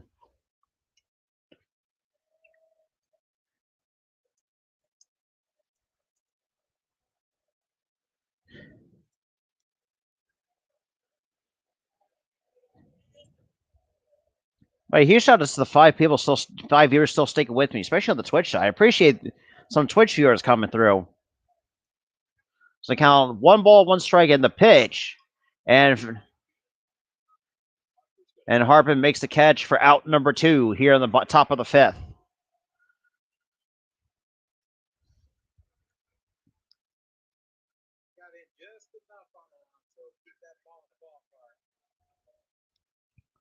So 2 away here in the top of the fifth.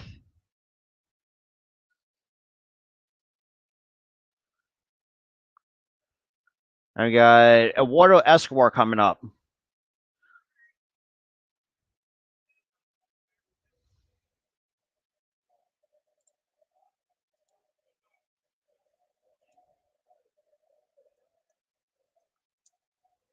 And the pitch.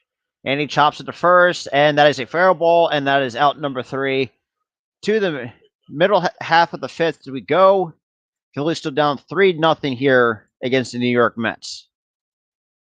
Obviously, with them going commercial break. I'll be right back.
Sorry about that. I had to grab me, do like a little snack break a little bit.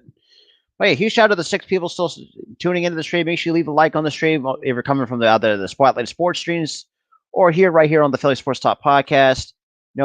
Greatly appreciate. Definitely share this out.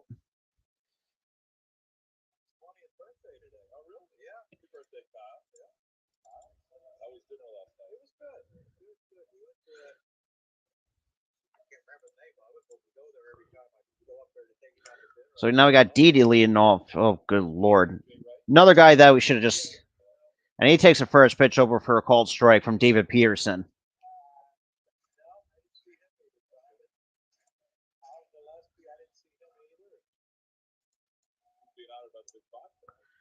And that pitch is down in the dirt for ball one to Didi Gregorius, who was also 0 for 1 tonight. So okay, so it looks like, and of course Didi checks in, and it's still a strike either way. But they did say that now Taiwan Walker has right shoulder, I think soreness. I think that what they said, or irritation. I'm sorry.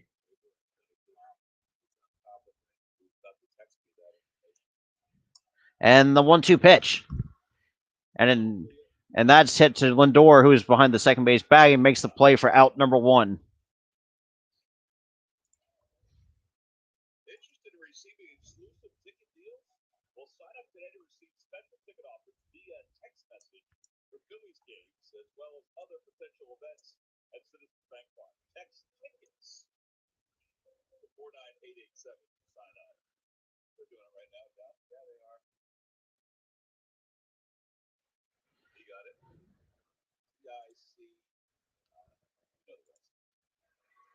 And Segura takes the first pitch from Peterson up for ball 1.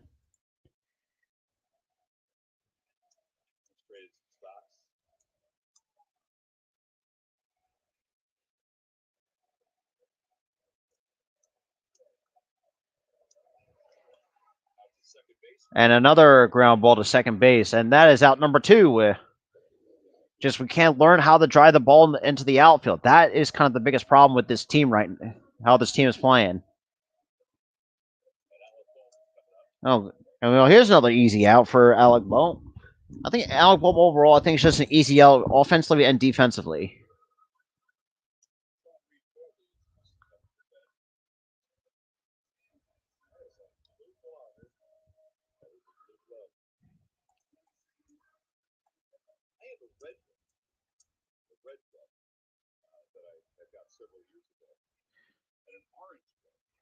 And that Bohm swings and misses for strike 1. Not surprised that he swings and misses at everything.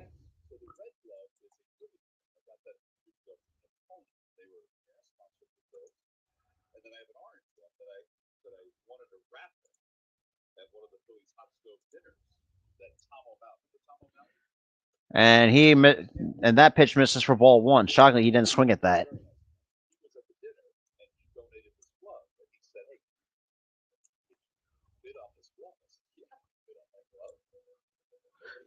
Hey, still huge shout out to the 6 people still here. Appreciate you guys coming through. And the 1-1 pitch. The Bohm misses downstairs for ball 2.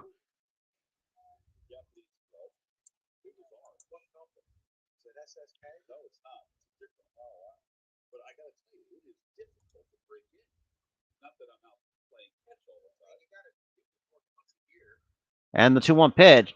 And Bohm swings it and drives it to the deep center part of the field.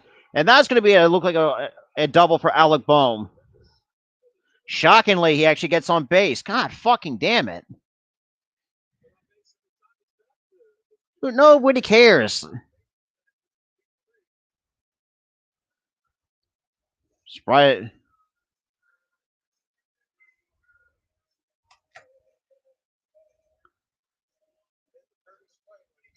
All right, so showing how his double. Sorry, I had to let my cat out. Sorry about that. So they got Matt Vierling now coming up with the man in scoring position. And the pitch misses downstairs, ball 1.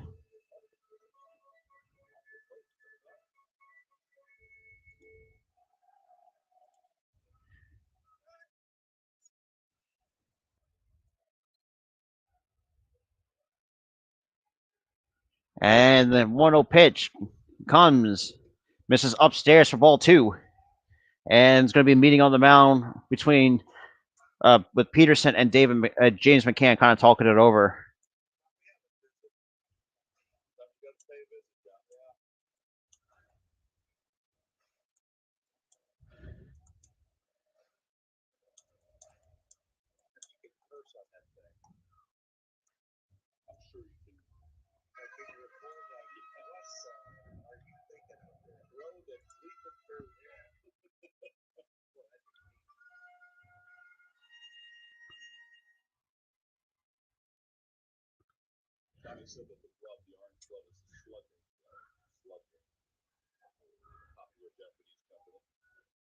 And the 2-0 pitch to Vierling misses outside for ball 3. So 3-0 on Matt Vierling.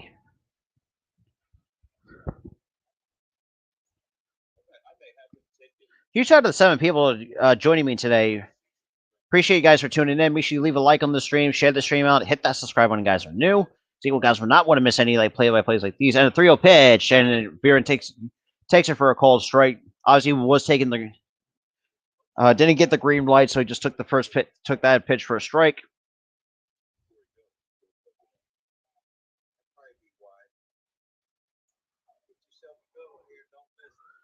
Now Peterson sets and looks back, boom, and delivers the 3-1 pitch. And Vierling chops it foul. Counts now 3 balls and 2 strikes. So Bone will probably not be off and running. But then again, obviously 3 on. Well, actually, he would be going off and running because obviously he's full count with 2 outs. So got to go on contact.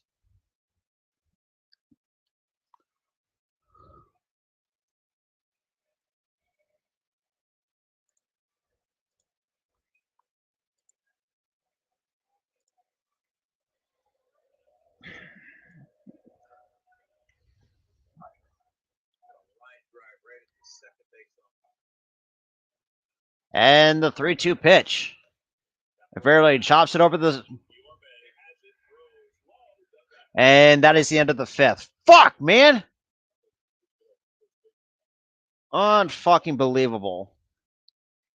Team can just not get a fucking run across. So Phillies still trail 3-0 at the end of the 5th. Unfucking believable, man.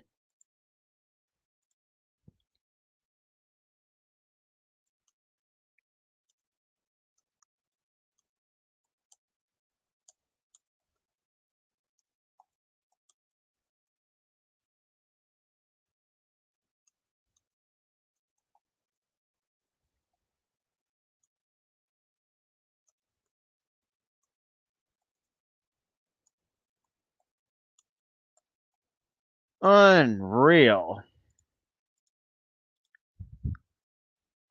Get a man on a scoring position and he still can't, and he fuck it up. Unbelievable. Goes to show you that this sometimes, I don't know. This team just cannot. It's just not picking the ball up, apparently.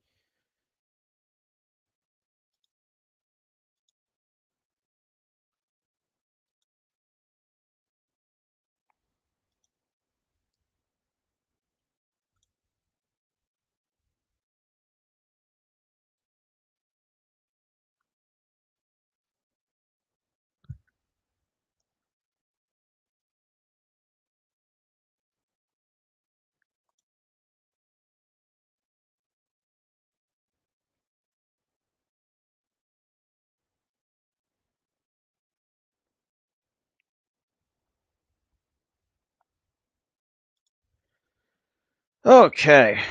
So looks like we're ready to start the top of the 6th on.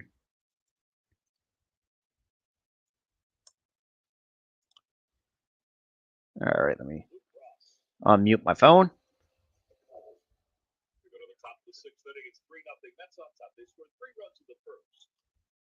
Yeah, 3 runs and 6 hits for the Mets, 0 runs on 3 hits with 3 errors for the Phillies. Obviously, those 3 errors are on Bohm, which should have been pulled out of the game because of that.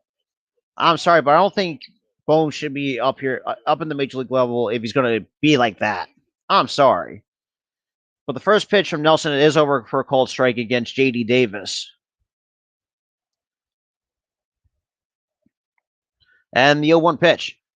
And Davis fouls it out, hits into foul territory, and Harper and Hoskins let it go and runs out of room for strike 2.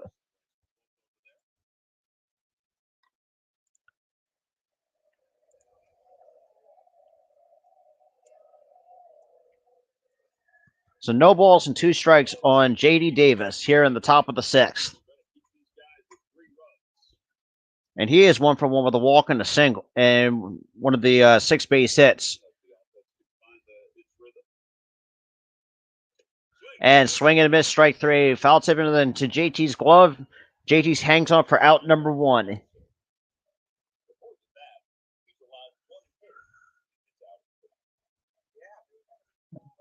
Just on a good changeup that just had JD Davis way out in front.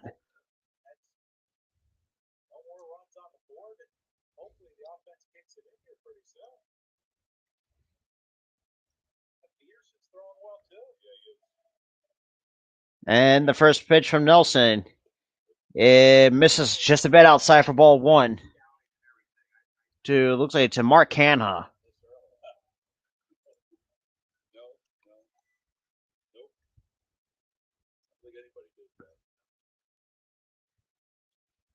And the 1-0 pitch to Canha kicks and deals and fouls it back for strike 1. And Harper makes a sliding catch for out number 2. So Harper makes the second out of the top of the half of the 6th. I mean, so far, other than, Bo making those 3 errors, defense has been, straightening up because obviously it just shows that sometimes players like Bohm should not be at the major league level.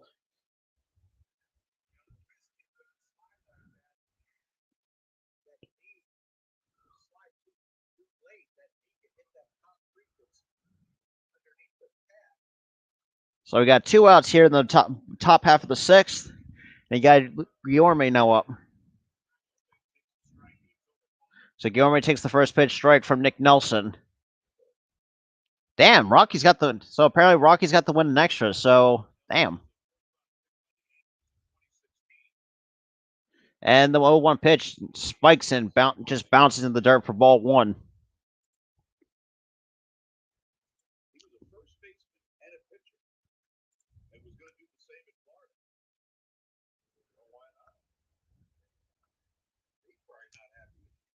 Wait, he shouted the 7 viewers tuning into tonight's.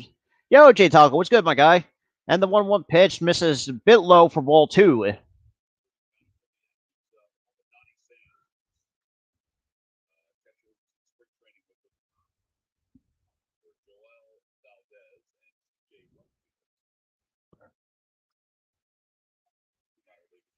And the 2-1 pitch kicks and deals from Nelson. And Gourmet and lines it to first for out number 3. That's a quick 6th. And the side has been retired by Nick Nelson. So pretty good job by Nick Nelson so far since coming in and taking over for Ranger Suarez. So far, obviously, we're in the middle of the 6th. Obviously, technically, is the commercial break still. So far, obviously the defense look like they're playing a little bit better than, in the last couple of innings. Excluding the 3 errors by Alec Bohm. The offense just needs to wake up. I'm sorry, but this team needs to wake up. Because look, I know Nick Nelson's pitching pretty well. Peterson's actually pitching pretty good since obviously taking over for Walker, who went out with right shoulder irritation. But it just this team needs to wake up because you're not going to be playing. You should not be playing the games like these where you're just trying to play catch up. You guys, but if you go back to their series against the Oakland A's, the first 2 games, we stepped on the throats on the Oakland A's. Now, granted, game 1 we almost blew that. But we still won 9-5. I think 5-4. I think it was the second game too. But it shows sometimes you guys we were coming out swinging aggressively, but now apparently that has disappeared in a way that should not be just I don't know. But Phillies right now need to get their shit together because this is absolutely embarrassing. The fact we're getting outscored by 3, we're getting out hit by 3, and we have 3 more errors than the Mets. Who, I mean, look, they can probably ride much of the high horse they can, but if you got to think about their track record, they're going to find a way to collapse. That's just how the Mets are. That's just how I see it. With this, so to the bottom of the 6th we go.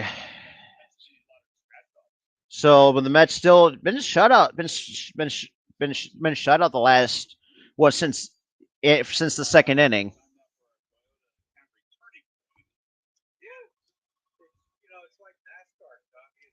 Oh, Jimmy Solomon takes it away calmly. And then Zach brings a new one, a new lens in. Wow. And then it's up to the driver. Yeah. And we got first pitch of Schwarber, swings and misses for strike 1.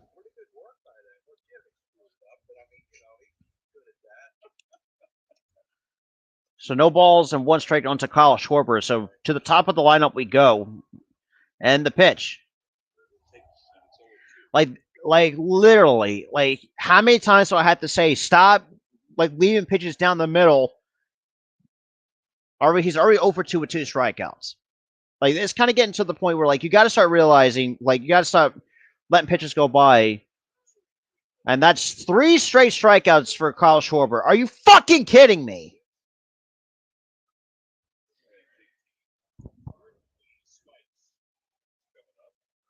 It shows that this team at times just like they can't.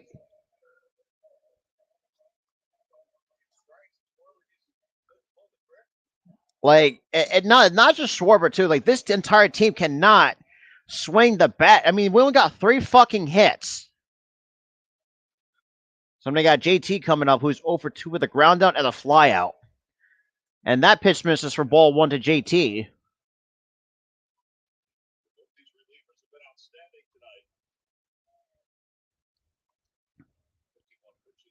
So we got Peterson with and the pitch, and JT grounds to second base, and that is an 0 for 3 for JT Realmuto. Are you? I mean, look, I get it. JT's putting the ball in play, but we need to be better because we cannot be scoring opportunities like these. The last couple of innings when we had runners on, we couldn't score a run. It just kind of goes to show that sometimes, like, and I'm a Kevin Walker, and I'm seeing this, like, stop let hittable pitches go by. If it's not there, like if it's a ball in the dirt, don't swing at it. I'm sorry, but this team just cannot let hittable pitches go by. So now I got Harper. He's 0 for 1 with the walk. And the pitch. And that curveball almost hits Harper.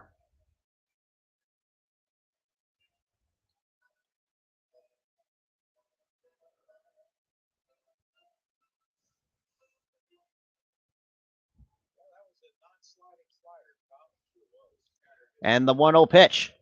That misses for ball 2.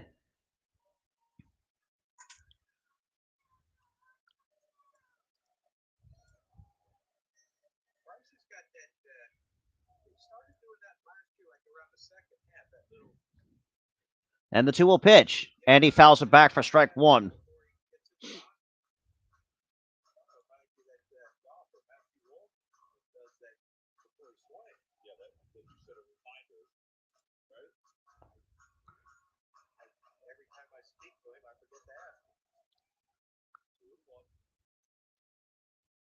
So we got two, and the pitch. And that's there for strike 2, which that was a call to ball the couple pitch prior.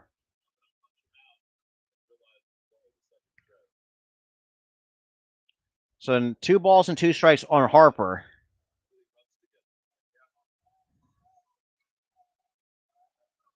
Unbelievable. And the pitch. And that was called ball 3, even though that was a strike 3 to Kyle Schwarber. But yeah, huge shout out to the 8 viewers still kind of tuning in. Appreciate you guys coming through.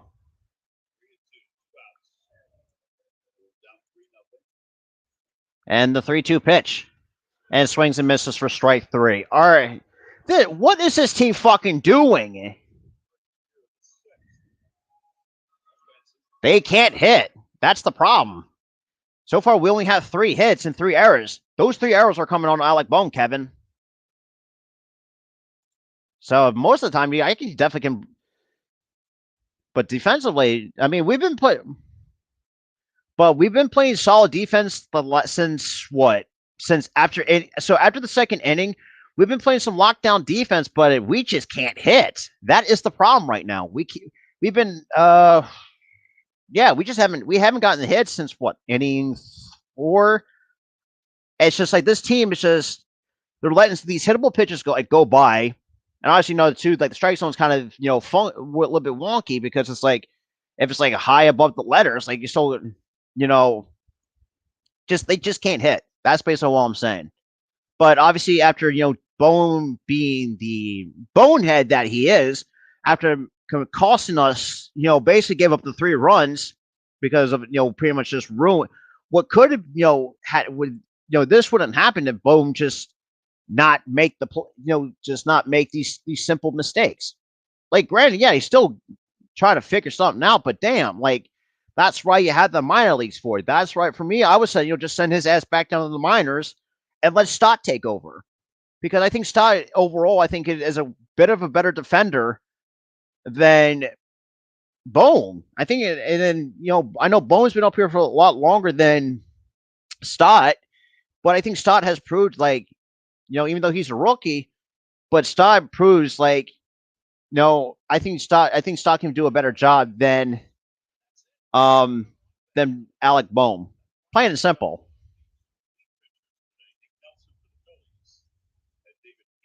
So to the top of the 7th we go, with the Phillies still trailing 3-0.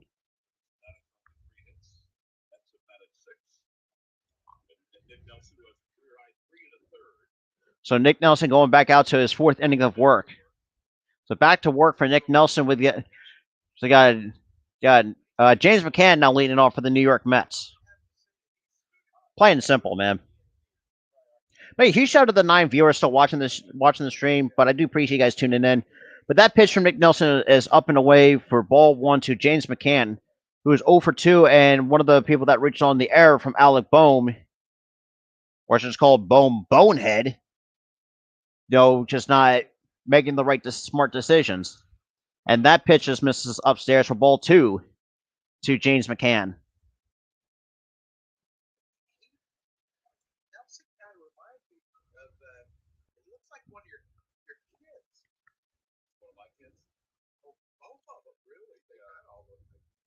And the 2-0 pitch, and just yanked it for ball 3.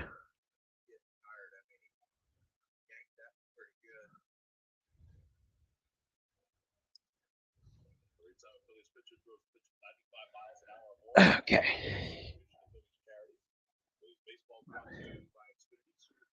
And here comes the 3-0 pitch. Misses upstairs for ball 3. Or, I'm sorry, ball 4. My bad. So McCann walks. But yeah, huge shout out to the 11 people coming into the chat. Appreciate it. Appreciate you guys tuning into my for my very first MLB live play-by-play. Because I know you guys seen a lot of my college baseball play-by-plays that I've done. Obviously during the MLB lockout. Do appreciate those. Do appreciate those you guys coming through on that. And then we'll try to do another sacrifice bunt.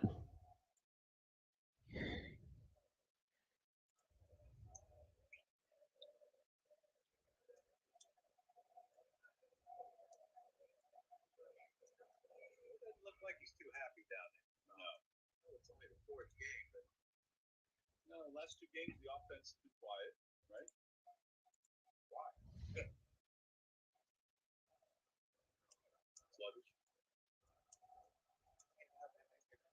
Yeah, I don't know. Not good.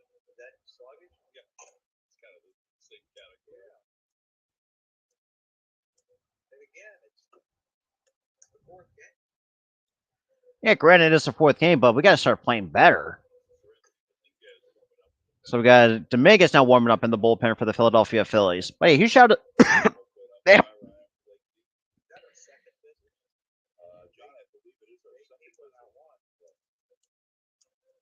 to 3. That's a 7. But should be able to maneuver around that. Game plan around that.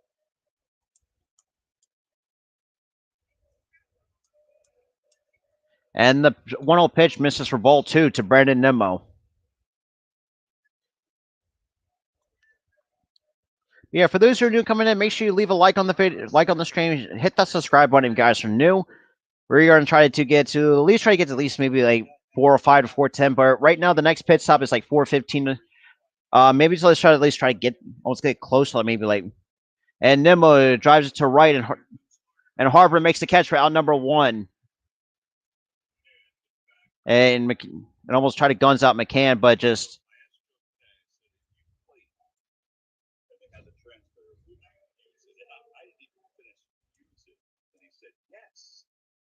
Said he's adamant and always concerned about stealing signs. There is some paranoia to that. He said, I would use it. Did you guys, was there paranoia in that when you guys were playing? Was there ever a thought? I never gave it a thought because I didn't pitch. Okay. But even as a hitter, you weren't looking for, Yeah, huge shout out to the 7 viewers still sticking with me. Do appreciate you guys coming through on that. And the first pitch to Marte is in there for a called strike.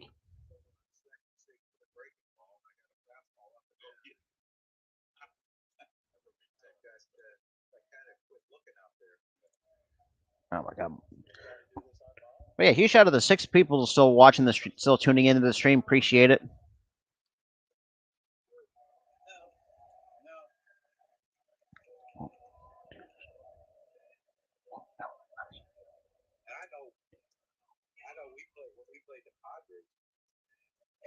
So now it counts now. No balls and 2 strikes on Starling Marte, with McCann at first reaching on the walk, and the 0-2 pitch from Nelson, just a bit outside, not by much for ball 1.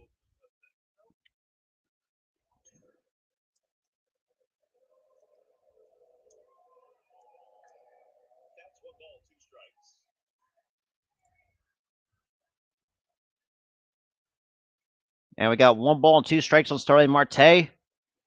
Here in the top of the 7th.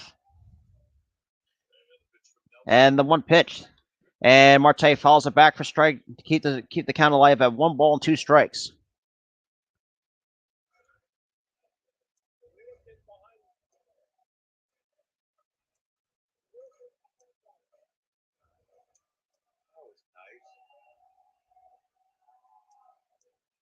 Lindor got that ball and he yelled at a Mets fan and was throwing to you, but handed it to the little girl behind you.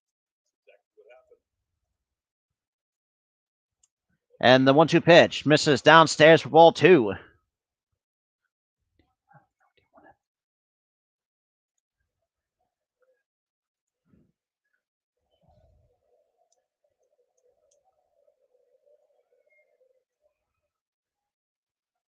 what? Nelson gets through this inning without giving up a run. I don't know. It feels like a run for. Oh boy. And McCann goes to second on a stolen base.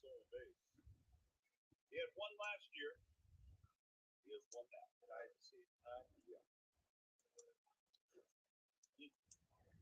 Carl, that is career high 1.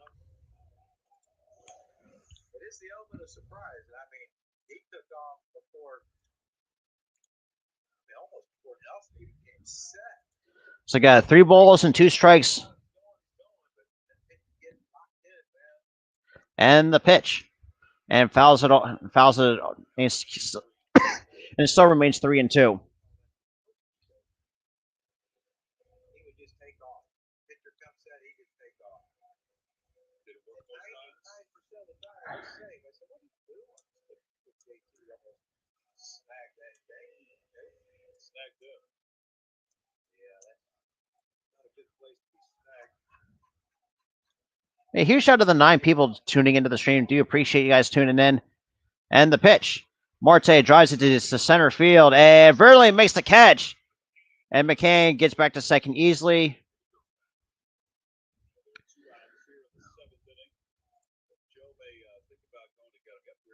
And that will be it.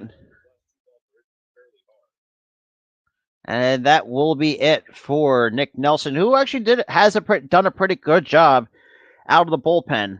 So, you know what that means? Pitching change. So obviously we're going to get to a commercial break. I'll be right back.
Yeah, had to take a little water break. But yeah, I mean, so far, like I said, Nick Nelson. I like what I saw out of Nick Nelson. I know. I thought obviously, ate up a multiple innings. Obviously because Ranger just did not have it tonight. Like I mentioned way earlier in the stream. But yeah. So we're back in the top, still in the top 7th. So Seranthony Dominguez is now coming on.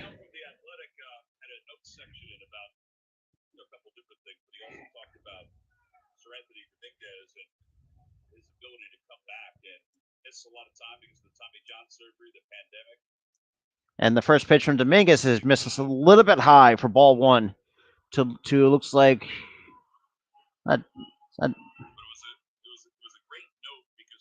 look to Francisco Lindor. So I swear I thought it said Smith on the back. And that misses for ball 2.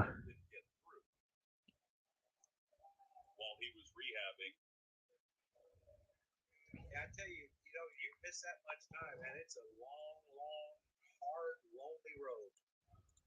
I'm sure guys were texting me, how you doing? And the 2-0 pitch. That is in there for at 96 from Seranthony Dominguez. Even though we kind of know Seranthony he's known for like 100 miles an hour, but obviously that is still good to see that he still get up there and still get it up there in the high 90s after you're dealing with Tommy John. And that's a base hit for Francisco Lindor.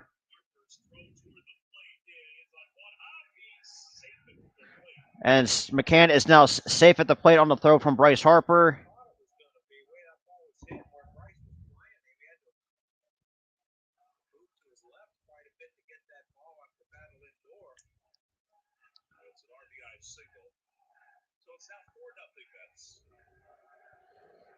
So 4-0 Phillies now trail.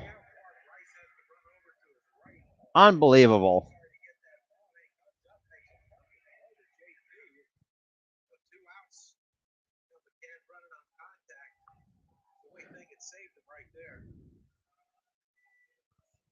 So now we got Lindor now in scoring position with Pete Alonso now up with still 2 outs here in the top of the 7th. Unbelievable. And the pitch. And that is caught by Schwarber for out number 3. And that is the end of the inning. Well, top half of the inning, I should say, for the New York Mets. So now we're going to the middle half of the 7th.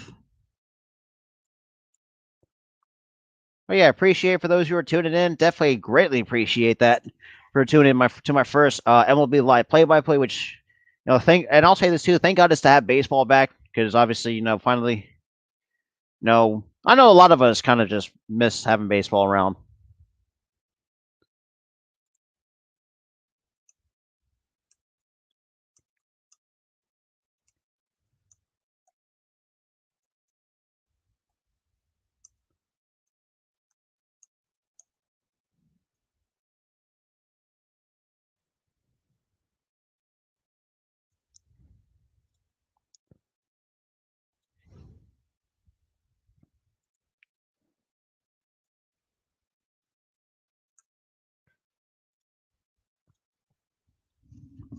Oh boy.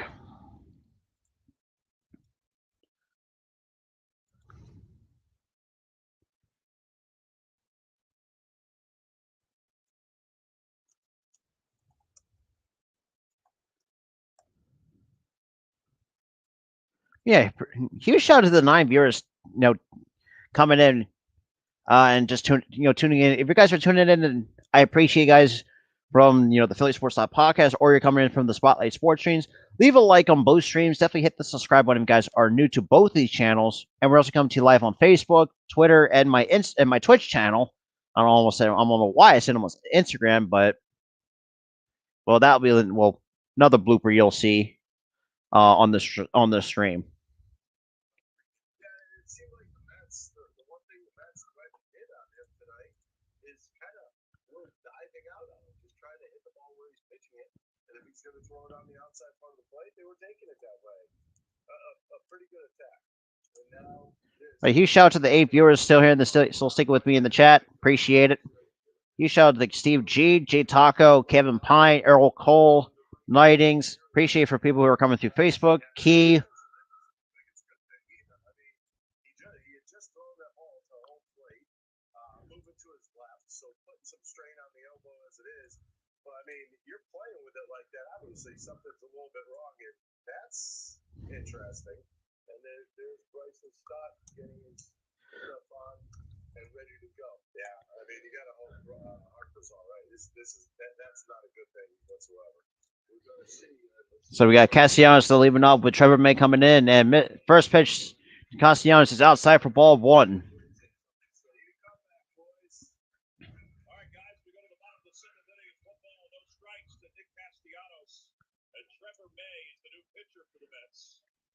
And the 1-0 pitch from May kicks and deals, and that misses for ball 2.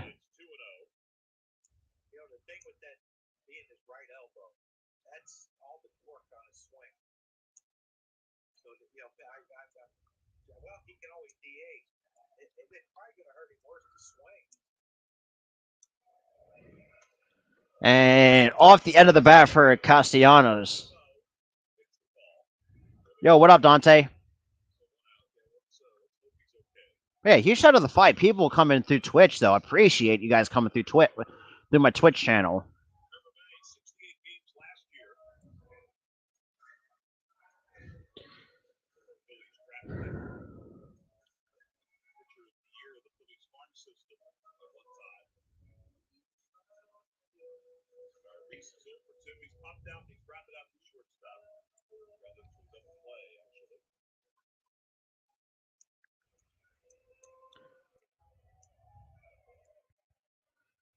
And that is out there for strike 1 to Reese Hoskins.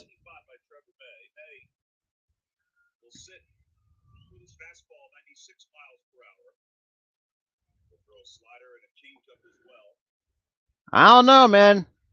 If we can find a way to start letting pitches go right down the middle, and that's going to be a foul territory. And Marte makes the catch. And Marte, you're telling me, man, and not to mention the 3 errors from Alec Bohm, which also hurt us too.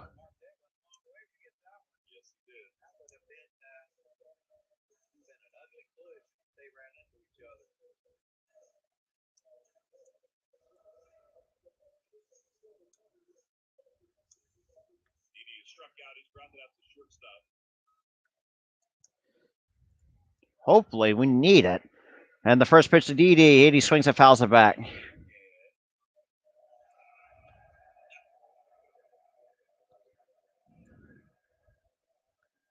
Maybe would not have been happy about the attempt by the gentleman in the Hall of Fame club for the yellow hands. He used one, the other one was stayed warm in his pocket. I don't blame him. And the pitch. That misses upstairs 1-1 to Didi Gregorius.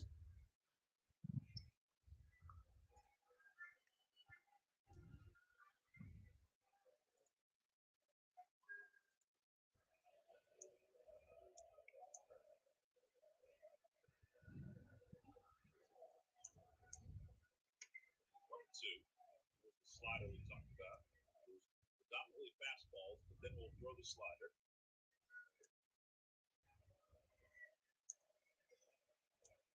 Change up about 13% of the time. His price came back out.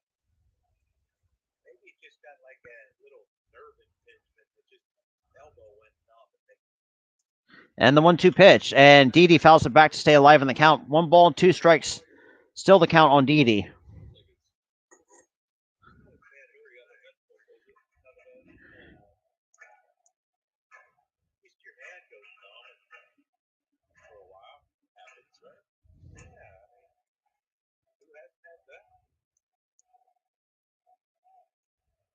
And the 1-2 pitch. And fouls it back to stay alive against Trevor May.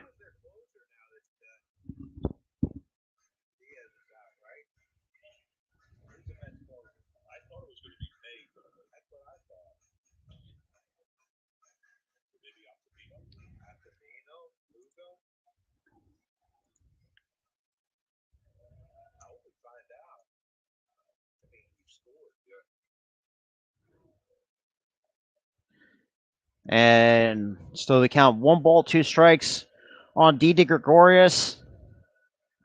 May gets set after he gets the sign he wants. Kicks and deals a 1-2 pitch. And Didi! And Guillermo knocks it down, and that's a base hit for Didi Gregorius. To start off this bottom half of the second, with 2 men gone. And it looks like Guillermo might have gotten shaken up on the play. It looked like he might have landed on his elbow. Probably not the best feeling in the world.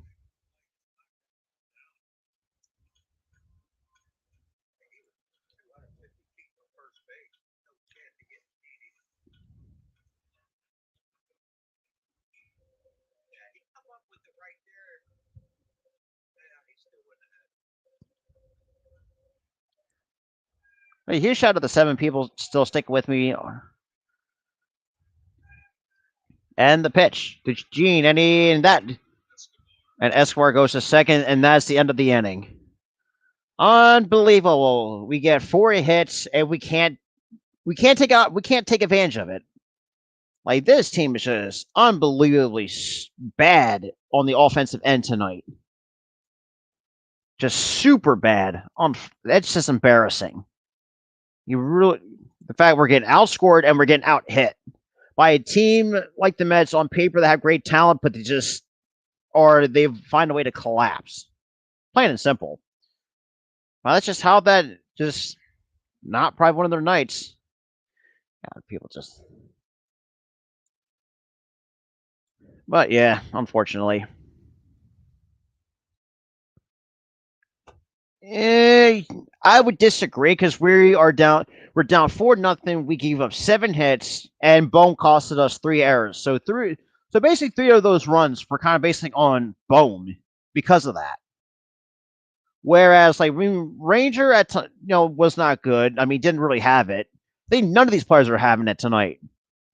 And with Hoskins, coming over to console, consoling with and the same with Didi. Consoling Bohm, like, no. And I said this too, like, you don't have to console Bohm after he basically costed the Phillies to pretty much the play. Like, this game could not have been, like, say it was 1-0, yes, I would have mind that. But since with Bohm's 3 errors is, I don't know, but. So Dante, my question is, it's just like, because, and I said this too, is like, this Bohm just does not have it. And I don't give rat's ass. Like, even though this is like second full season, I still can't trust Alec Bohm at third base. I really can't. I would rather take my chances and have stop play there. Who, let's be real, for me, I look as a better defender than. Oh, I forgot. Damn, man, that pronunciation brings back memories. But that's here or nor there. And that pitch misses downstairs in the dirt for ball one to start the top of the eighth, like with Eduardo Escobar now leading off for the Mets.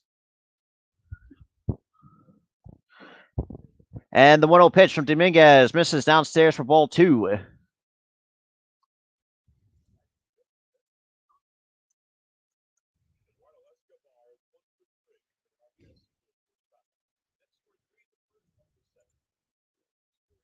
And the 2-0 pitch is taking it in there for a called strike at 95 miles an hour from Sir Anthony Dominguez.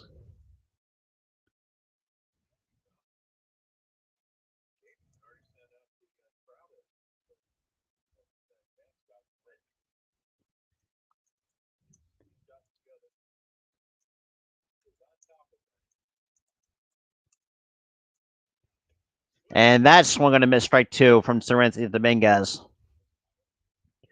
So now it counts on 2 balls and 2 strikes on Eduardo Escobar.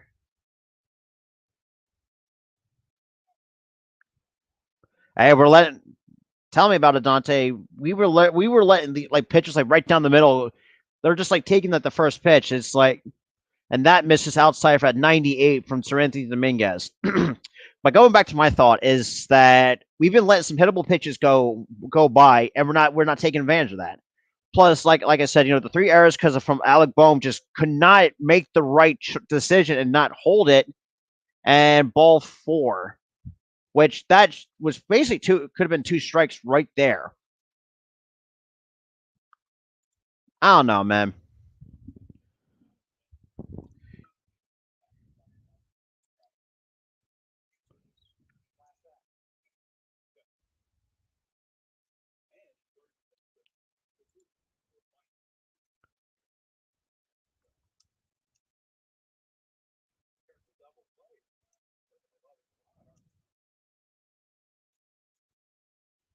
It's just embarrassing for this team to play like this for a mid team like the Mets, though.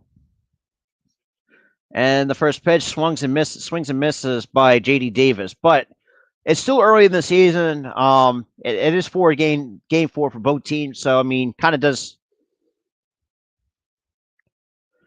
I mean, look, Walker's good, but when he's healthy, he's sometimes he can be a little bit too good when he's healthy. But unfortunately, he left the game early with shoulder problems, and that's an easy double play for the Phillies.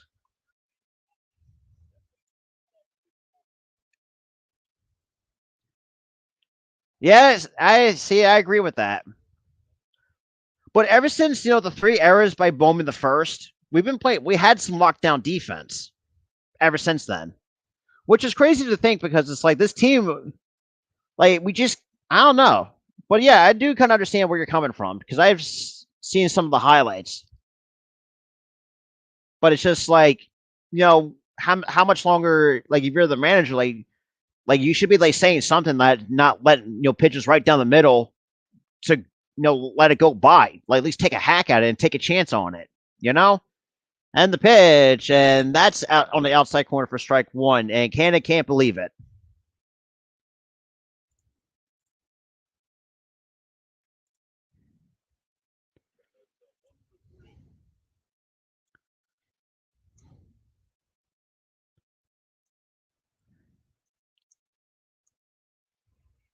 And just that pitch skips in the dirt for ball one.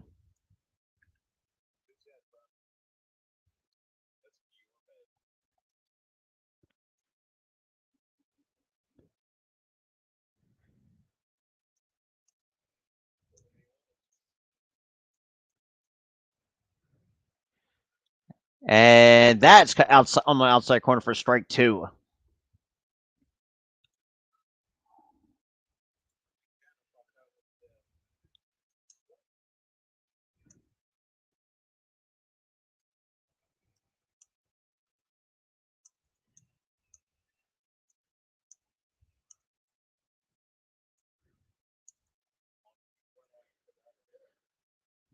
So 1 ball and 2 strikes on Mark Hanna and the pitch way outside from ball 2.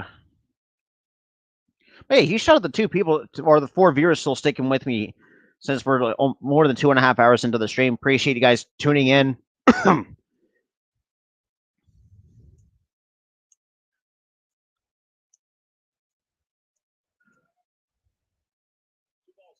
And the 2-2 pitch.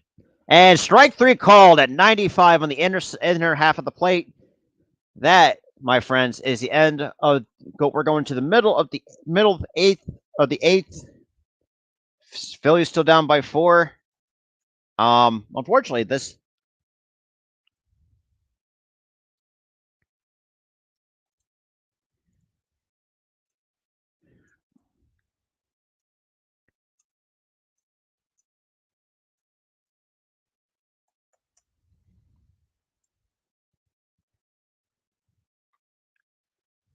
Exactly. That's just kind of what we're doing. We're playing some lockdown defense. And we just can't get the bat. We can't wake up the bats, even though we only got 4 hits. But damn, it's getting starting to annoy the living. It's really pissing a lot of Phillies fans off.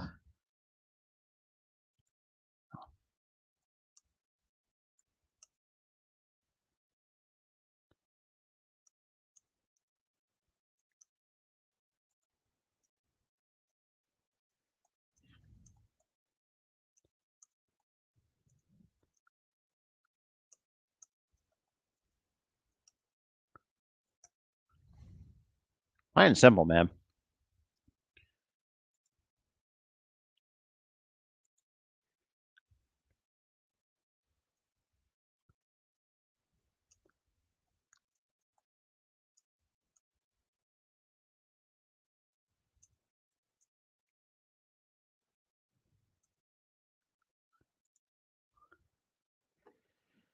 Yeah.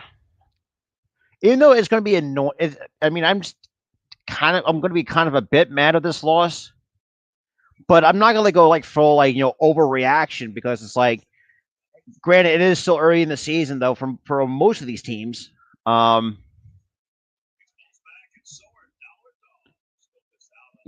Nobody cares. All right, so to the bottom of the 9th, or wrong ending, bottom 8th, I should say, we go. But yeah, like I said too, like obviously with my Philadelphia Phillies, my Phillies Talk podcast on Thursday. So we're going to kind of I think few other people I'm going to bring on. We're going to kind of break some of these series down. And that pitch to Bohm is misses outside for ball 1.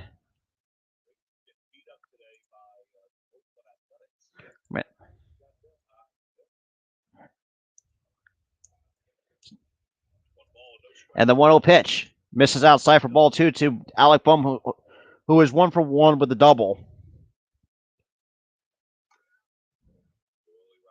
So Julie Rodriguez, I apologize, is now warming up in the bullpen for the Mets.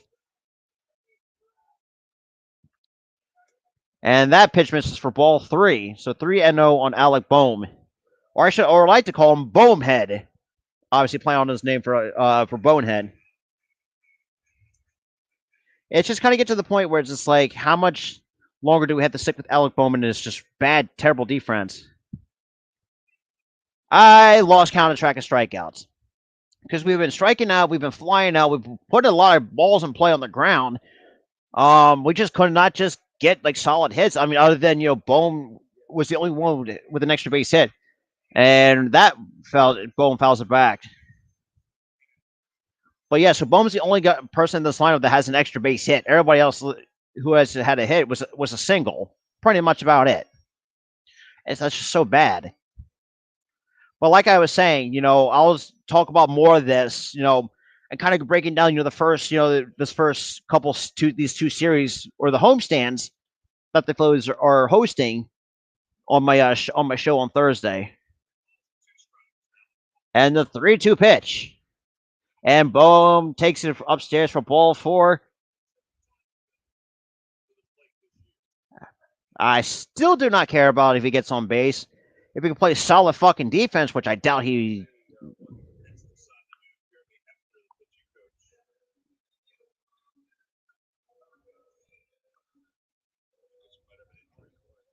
Well, looks like another injury for the Mets. It just seems like, and look,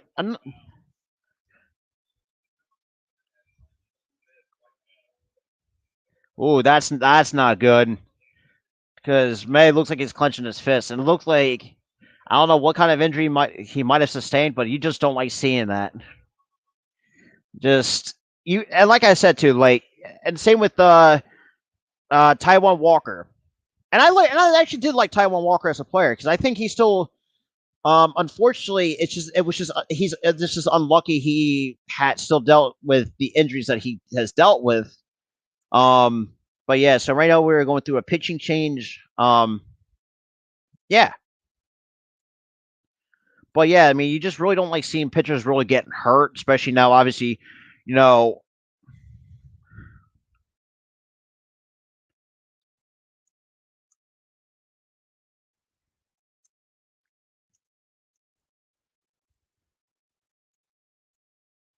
but yeah, just you don't really like seeing that.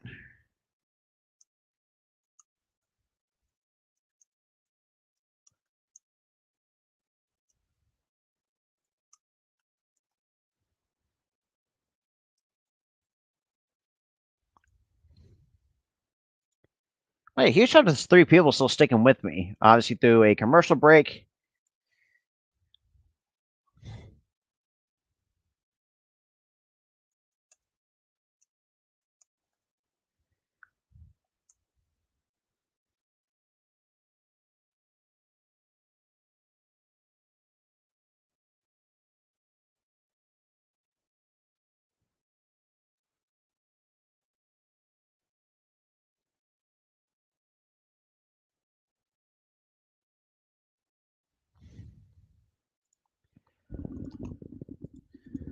All right. Exactly. I'm saying like he is a solid pitcher when he's healthy, but unfortunately, like they said, he went on he held dealt got dealt with some knee surgery in the beginning of January. Just had a heart, and that's the thing too. It's just like you hate seeing pitchers who come from back like a Tommy John, a la Noah Syndergaard's a perfect example. Taiwan Walker knee surgery. Exactly. And now Trevor May, who, let's be real, the Phillies should never gave up on because he was one of our former prospects, which kind of annoys the crap out of me. What it could have been, but uh, still 4-0 with a runner on first, and Joely Rodriguez, who a lot of Phillies fans may have forgotten because he actually pitched for us one year. Johnny Buck Showalter making his return to the dugout. He's trying to. I mean, he's had a very good career as a manager, but he is behind Gene Mauch is the most managerial wins without a World Series appearance. And he's had a couple year after he was let go by the Yankees. That's right. One and then Arizona. And credited for both for those teams winning the World Series. That's a lot of wins, though. Yeah.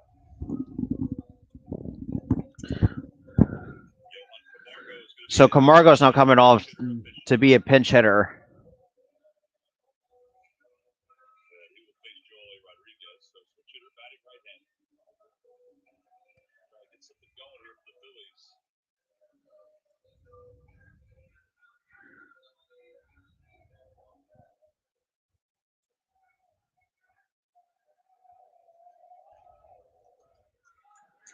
And the first pitch to Camargo misses way outside for ball one. So 1 ball, no strikes to here in the bottom of the eighth with the Phillies down 4.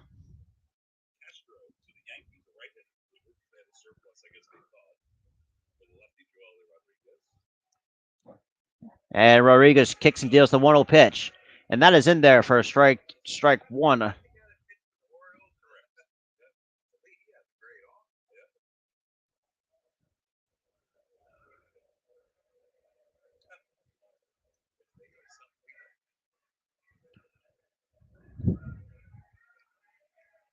And the 1-1 pitch misses downstairs for ball 2 to Johan Camargo.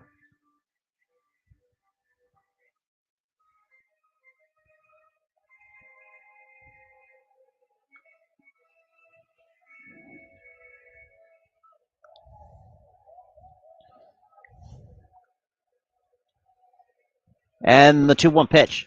And broken bat. And that's going to drop down for a base hit. And Bone goes to the third easily. So we got runners on the corners with nobody out. That's just a good piece of hitting by Camargo. So that's like that's two broken back base hits, and I think to right so far this game. Now we got Kyle. Now we got to the top of the lineup. We're coming with Kyle Schwarber, who is 0 for 3 with a hat trick of strikeouts, which is unfortunate.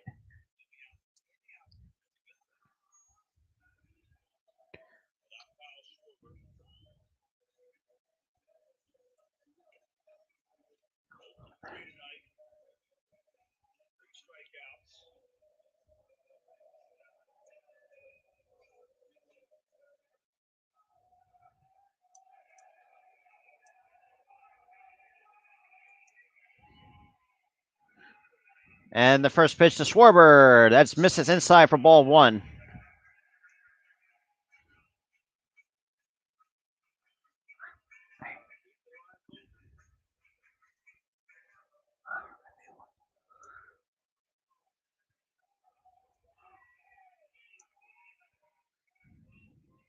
And the 1-0 pitch to Schwarber, kicks and deals, and he fouls it off.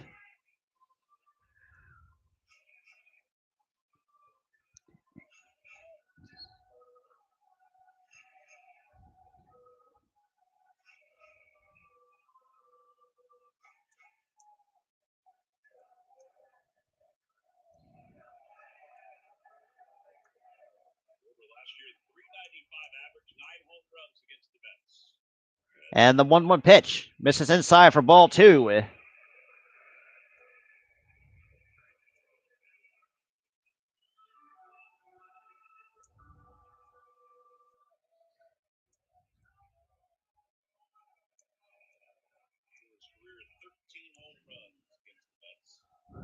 Wait, huge shout out to the 4 people still tuning in.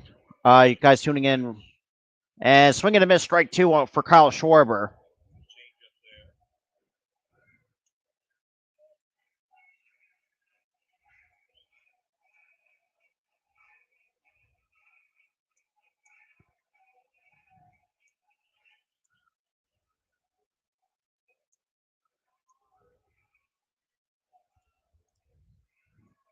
So 2 balls and 2 strikes to Kyle Schwarber. Rodriguez kicks and deals, and that's swung on, and that's going to be a double play. Nope. And a run scores. So it's a 4-1 ball game. So for RBI ground out for Kyle Schwarber. So got a man on first with 1 out.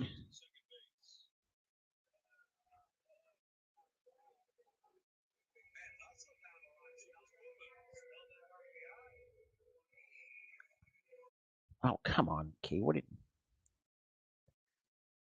Oh, right.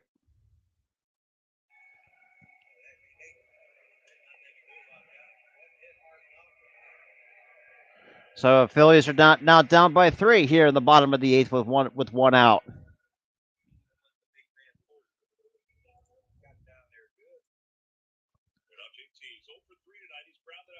So now JT, who's now 0 for 3, and the first pitch to him misses downstairs for ball 1.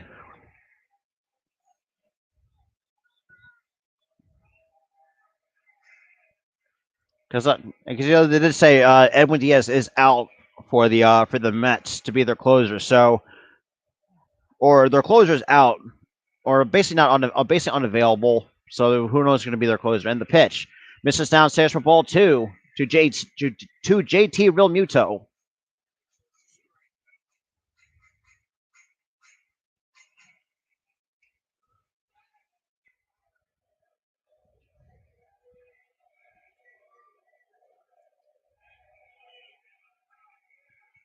And the 2-0 pitch takes it for strike 1 at the belt.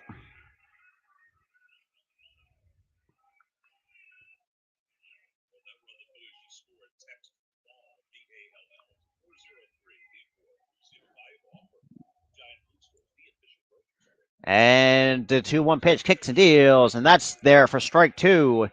And I'm surprised why JT has not swung at that.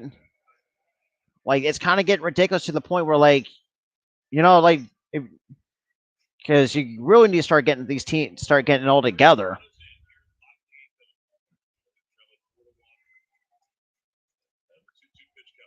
And the 2-2 pitch misses downstairs from. But yeah, that ball scored away from McCann, but not far for Schwarber to advance.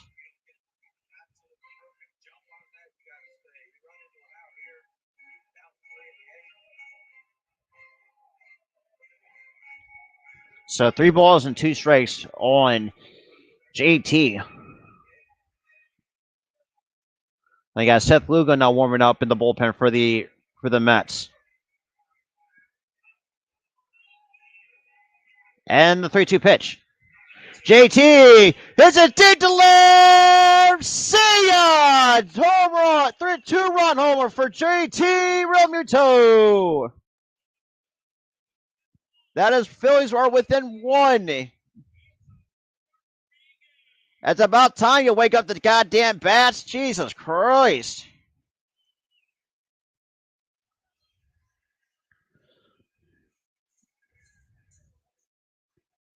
You love to see it. We still got 1 away here in the bottom of the 8th.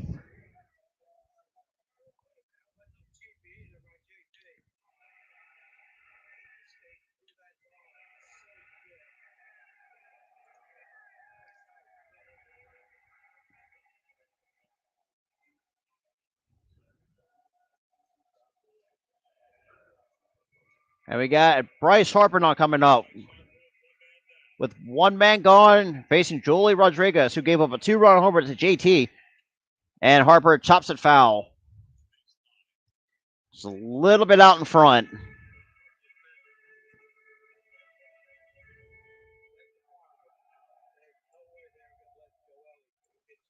We got Bryce Harper against Joely Rodriguez, 2 for 3 with a walk.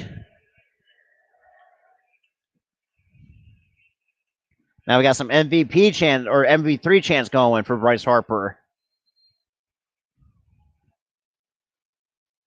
1 ball, no balls and 1 strike. And Rodriguez kicks and deals to Harper and swing and miss a strike 2. Damn it. I'm not saying anything, Key. But all I gotta say is it's about time that the Phillies did wake up the goddamn bats. Jesus Christ. Had some solid defense after Bonehead's 3 errors in the first. Or I'm sorry, in the last 2 innings. The first and second inning, goddamn it. Or I'm sorry, the first 3. And strike 3 on Bryce Harper. Yeah, you're telling me, Key. Holy shit. And that will be it for Joely Rodriguez. It's just like we can't hit the high fastball. That's the problem.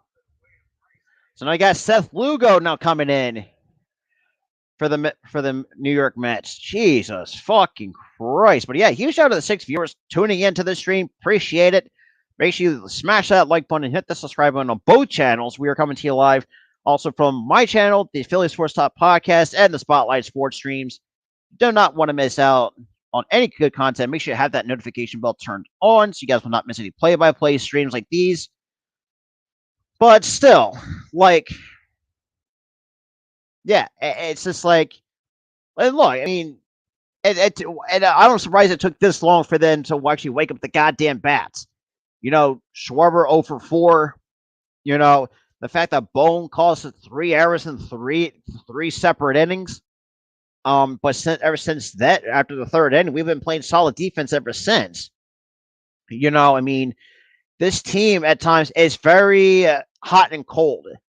And look, think about when I mentioned the Oakland A series. Yeah, I mean, Oakland, for as visible of a team that was, they just still were kind of scrappy. And, you know, the first 2 games, I mean, obviously we still got the W, but not by much, though. Obviously, game 1, we won by 4. Game 2, we won by a run. So this team just needs to start attacking on more runs, which has always been a biggest problem the last handful of years for this team. Especially, you know, also doing with runners in scoring position, too, which is another big issue with this team. Yeah, Key, I am not shitting you.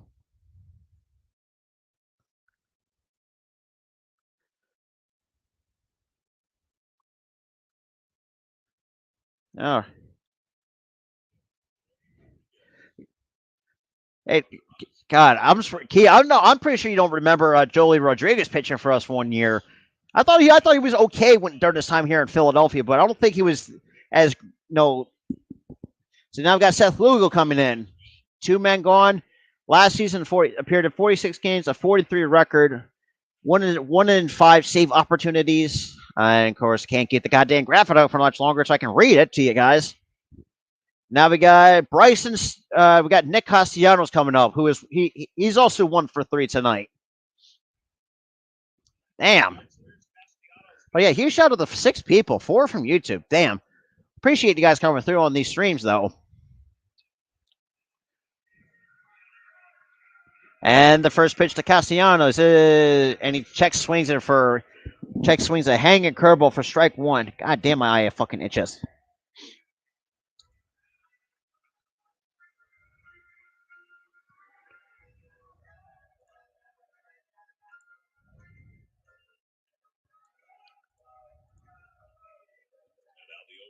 And the 0-1 pitch, and just misses outside for ball 1.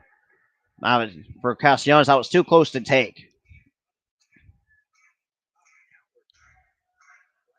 Huge shout out to the 6 people. Make sure you leave a like on both channels. Hit that subscribe button because we are trying to get to 100 here on this on the Spotlight Sports streams. We are 7 away on the Spotlight Sports stream, so make sure you go sub up to that channel as well. We're coming to you live as well on that channel. Also here on the Philly Sports Podcast. And the 1-1 pitch to Castellanos. Swings and fouls it back just a bit late. Oh, boy. So 1 ball and 2 strikes on Nick Castellanos.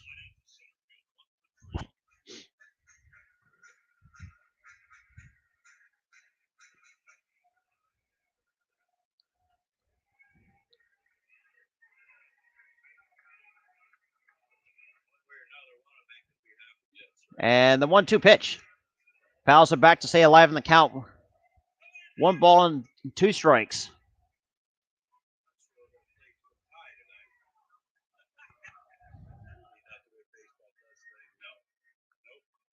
Well, the only time that baseball does that is that's in Japan, and because they will not go play. They will not play until extras, but they will play to ties, which is crazy really to think about. So it still counts. Still 1 ball and 2 strikes on Nick Castellanos. And here comes the 1-2 pitch from Seth Lugo. Kicks and deals, and holds up for strike to get the count even to 2 balls and 2 strikes to Nick Castellanos.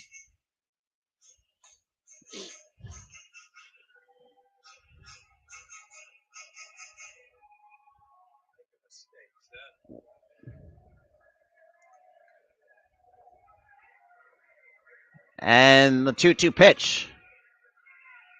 Misses downstairs in the dirt for ball 3 to Nick Castellanos. Stop blowing on my phone, damn it.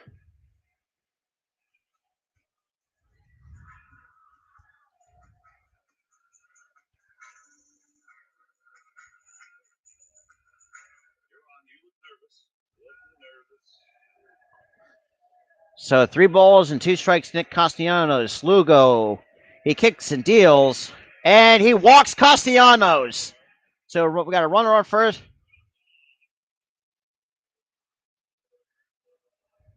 And so Castellanos reaches first base on a walk.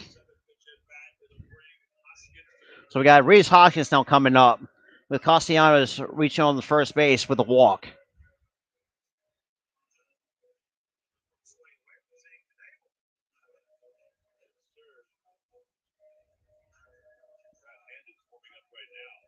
So right now, Hoskins 0 for 2 with 2 foul outs and then grounded into a double play his last at bat.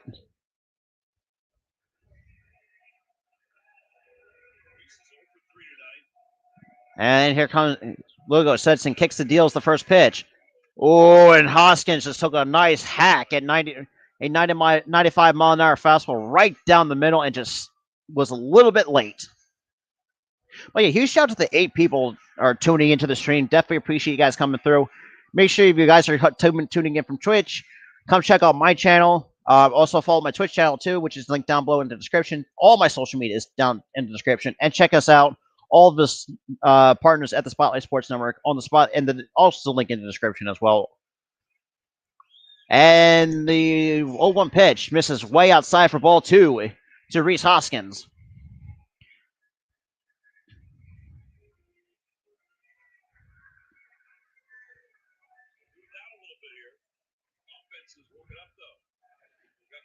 Yeah, at the last wrong possible time to do so. And the 1-1 pitch. And that is a base hit! Castellanos is going to run down to third. Castellanos, what? Dawson's waving him home. And the game is tied! Rhys Hoskins with a nice RBI double down the line. You love to see that. Ah, damn it. Come on, phone. Don't fuck with me now. Game is now tied at 4-4 here in the bottom of the eighth with Hoskins now on second base. Huge shout out to the 7 people here in the stream. I appreciate you guys coming through. Right now we are 14 total likes. You guys are amazing. Like this stream out, share this stream out, and definitely hit that subscribe button if you guys like this kind of content coming to, and subscribe up also to the Spotlight Sports Streams channel as well. And Castellanos was hustling. And so now we got Didi coming up. God damn. And I know Didi doesn't like it, but that low strike has been called a strike for most of the game. Yes, sir! Nightings! God damn it, Kevin Love was just waving his arm too. God, you love to see it. So for Didi, he is 2 for 6 with a home run and a walk against Seth Lugo in his career. So Didi steps out, try to regather himself after taking a low pitch for a strike, which I don't know why a lot of hitters were complaining about that, because it's like that's been called a strike all game. And the 0-1 pitch to Didi, and then chops it foul.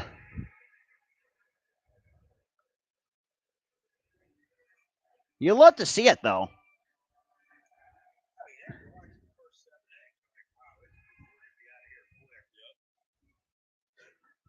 But yeah, I mean, that's what John Krunk actually said a good point too. If we didn't start, not putting the ball in play and start putting the pressure on the defense, like, we've been out of here a lot quicker than we should have been. But obviously the Phillies decided not today, not in our home ballpark. And the 0-2 pitch kicks and deals and misses way upstairs for ball 1 to Didi Gregorius.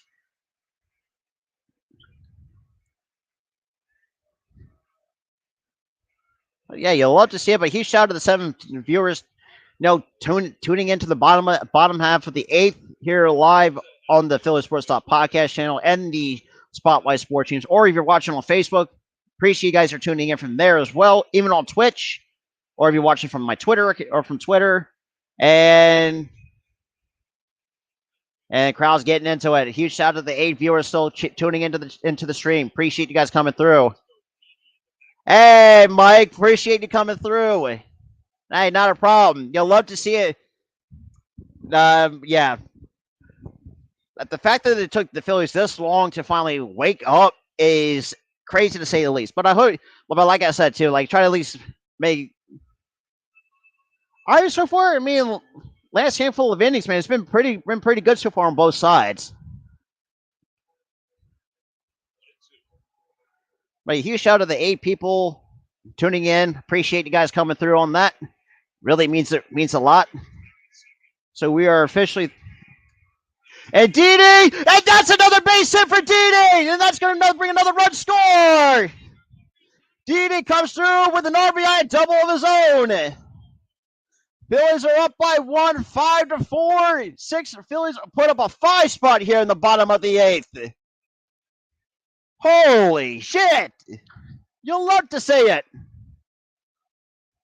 I'm not saying try to say like an asshole, because it's like we know that I know our bullpen's bad, but so is the Mets. So I mean, you'll love to see it. Just Didi, a short, simple swing, and just drive it. Didi got an RBI double to put the Phillies up by 1. Yes, sir.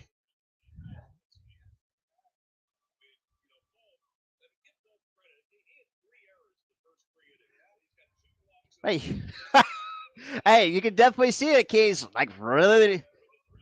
So we got Sean Reed Foley, who's now back up and throwing in the Mets bullpen after the Phillies just starting to knock around Seth Lugo. But yeah, huge shout out to the 9 people tuning in, man. I greatly appreciate you guys for tuning in, and especially make sure you leave a like on the stream. Definitely share this out. Gene takes the first pitch from Lugo outside for ball 1. Oh boy. Tell Key, I swear I've never get. Well, then again, Phillies games sometimes do make me nervous. But huge shout out to the 10 viewers still sticking with me. Oh, I think Gene got a.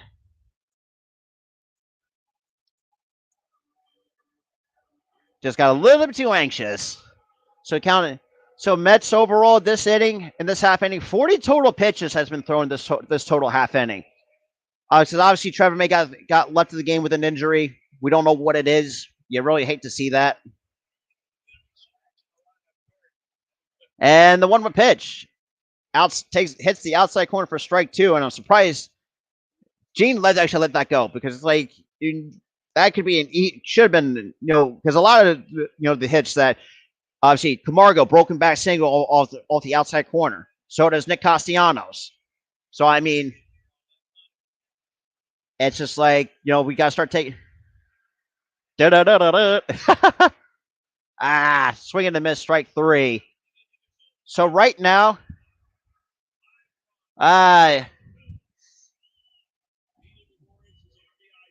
okay. So Key to answer that. Let me fix the scoreboard really quick. So we are at the end of the 8th. Now it's time for Corey Knebel to get into. Is going to be in the game to close this out for us. So Corey Knebel is going to. Right now, Brad Hand was warming up at the bullpen, so it's most likely going to be Corey Knebel going to be coming in for us. But damn, I'm doing the Rockies on the. Or who am I doing on the 9th? I think I'm doing a game on the 19th. God damn. Let me check. Man, you looked huge shout out to the 12 people coming in.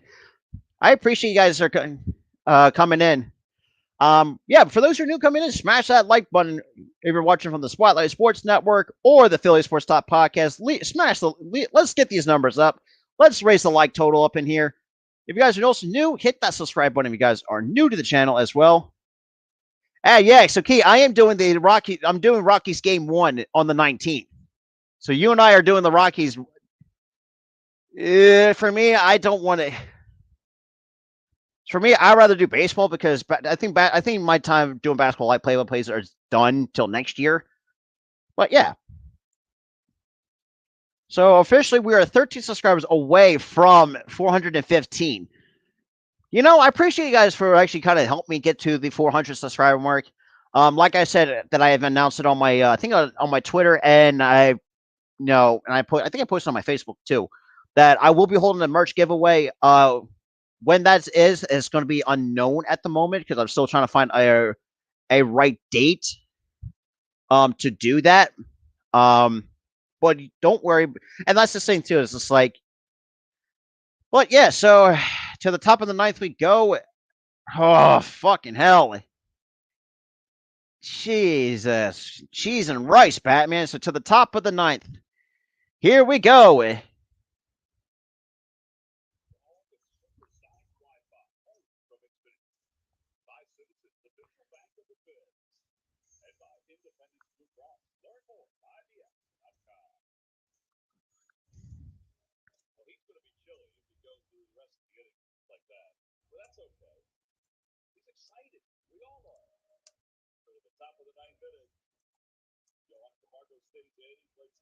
So Camargo's now coming in to play third. So Simon Musiotti is now coming in to play. So now, Brad Hanston actually coming in to pitch for the Phillies. So Dominic Smith is coming on to be the pinch hitter for the Mets.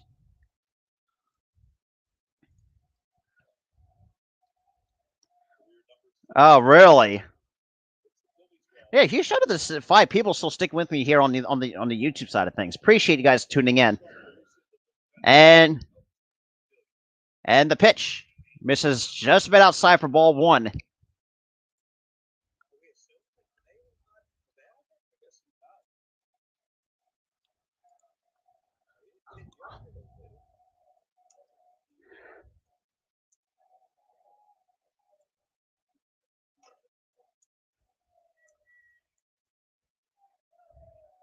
And the 1-0 pitch is in there for a called strike. So 1 ball, 1 strike on Dominic Smith here in the top of the 9th. Phillies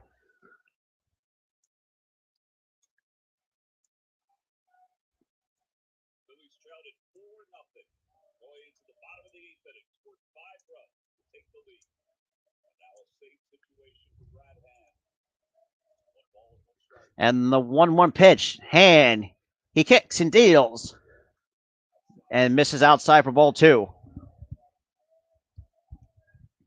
who's kind of an underscored MVP in this game, but absolutely 4 innings, career high, 1 hit, 1 run. But yeah, Nick Nelson was great since coming out, taking over for Ranger. And strike 2.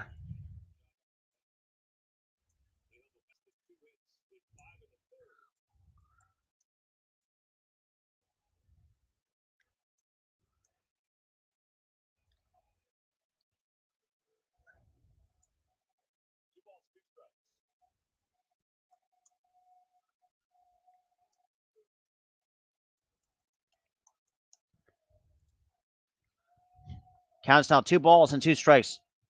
God damn! Stop blowing. We are on defense. And strike 3 called. Dominic Smith takes a fastball right down Broadway for out number 1 here in the top of the 9th. Yes, sir. Stop blowing on my phone, damn it. Because I hate seeing. Oh my God, people, stop blowing up my phone, damn it. I'm really getting. I want to start putting my phone on do not disturb. God damn. Just right. Ooh, just click the corner. Oh my jeez, but yeah, he's out of the. No one on base. It is 1 away here in the top of the 9th with a strikeout.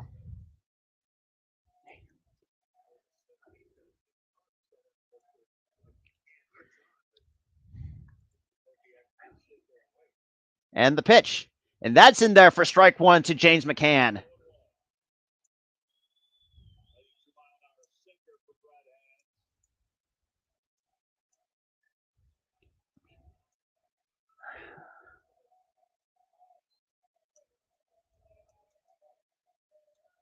Yes, sir, Drifty Beard. I appreciate you tuning in. Appreciate everybody who's tuning in tonight.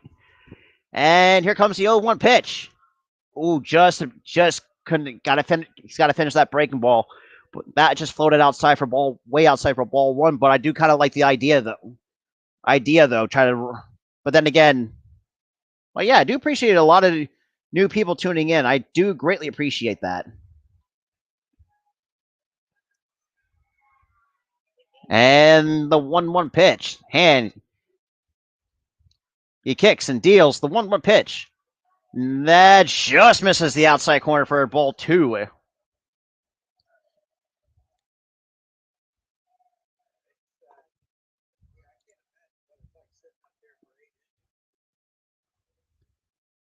True, man. You hate. Appreciate new people tuning in. I greatly appreciate. Hey, thanks, man. Hey, being a 40 sports fan at times can be a blessing and a curse, especially when it comes to the Phillies. Most times it is a curse. Sometimes it's a blessing. Definitely, yay. Strike 2 on the inside corner to James McCann from Brad Hand. Yo, like both of these streams up. We are also come to you live on both the Spotlight Sports streams and the Philly Sports Talk podcast. Leave a subscription to both channels. We are trying to, especially the Spotlight Sports streams, we are trying to grow to that channel. We are 7 subscribers. Yes, sir. Trust me, I got way more Philly. But if you guys think I'm crazy, wait till the Dodgers series. I'm going to be losing a lot of sleep for 3 out of the 4 games. And time is called it, but fans are raining boos. But yeah,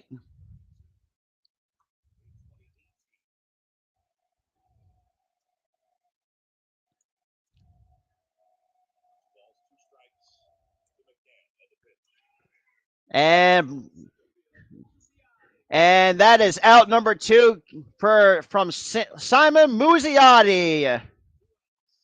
Yep, I'm doing that 3 nights a week. Yep, I'm doing that Dodger series.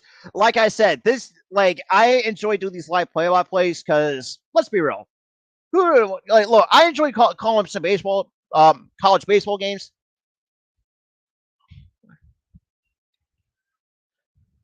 Yeah, some of my Mets baseball teammates are at the game. Actually, that's funny because I have a couple guys on my men's team are Mets fans, and they're probably not too happy.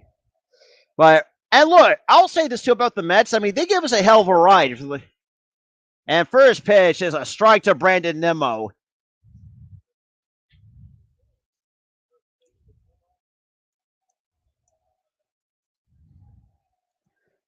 Yes, sir, Key. Huge shout out to the 6 people tuning into the stream. I appreciate you guys tuning into in tonight's ball game. It's been, yeah. But yeah, game 4 of that Dodger series is in the afternoon. Strike 2 to Brandon Nimmo. 1 strike away for the Phillies to secure this comeback victory over the New York Mets.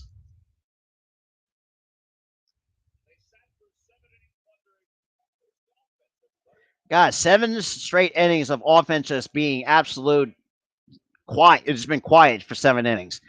That was just horrible. But now, obviously, with the bottom of the 8th, where they just broke it open for 5, and the pitch, sure, just misses outside for ball 1 over to Brandon Nimmo. I think a lot of people might dislike Brandon Nimmo, but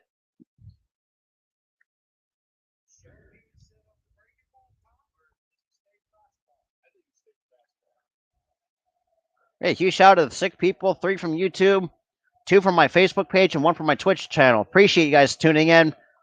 And here comes the 1-2 pitch.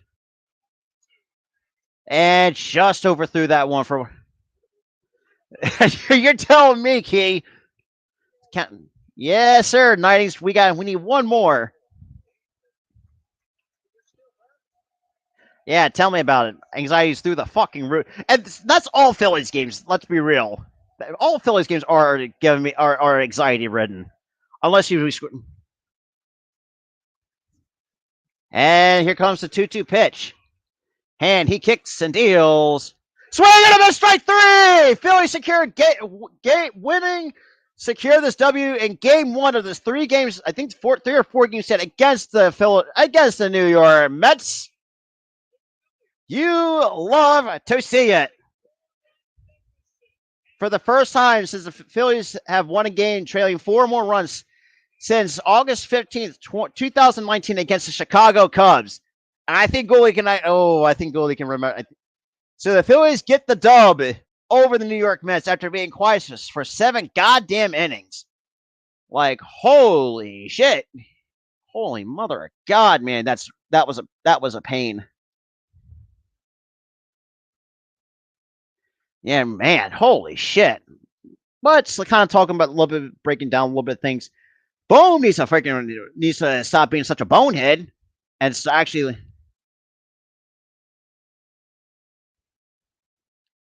Hey, appreciate it. You too, Mike. Appreciate it. That is ball game. Ladies and gentlemen. But yeah, so obviously the Phillies won by the final score 5-4 after being quiet for the last 7 innings. Obviously the first 3 with making some bonehead plays. But yeah, but for those who are new or kind of were tuning into the back end of this, the Phillies do come out with a comeback win over the New York Mets 5-4. Make sure you leave a like on both of these streams or where you may be watching this. Hit that subscribe button if you guys are new. But with that being said, what a good win. Not a pretty one, but still, it's a comeback win either less. I'll see you guys in the next game. See you later, guys.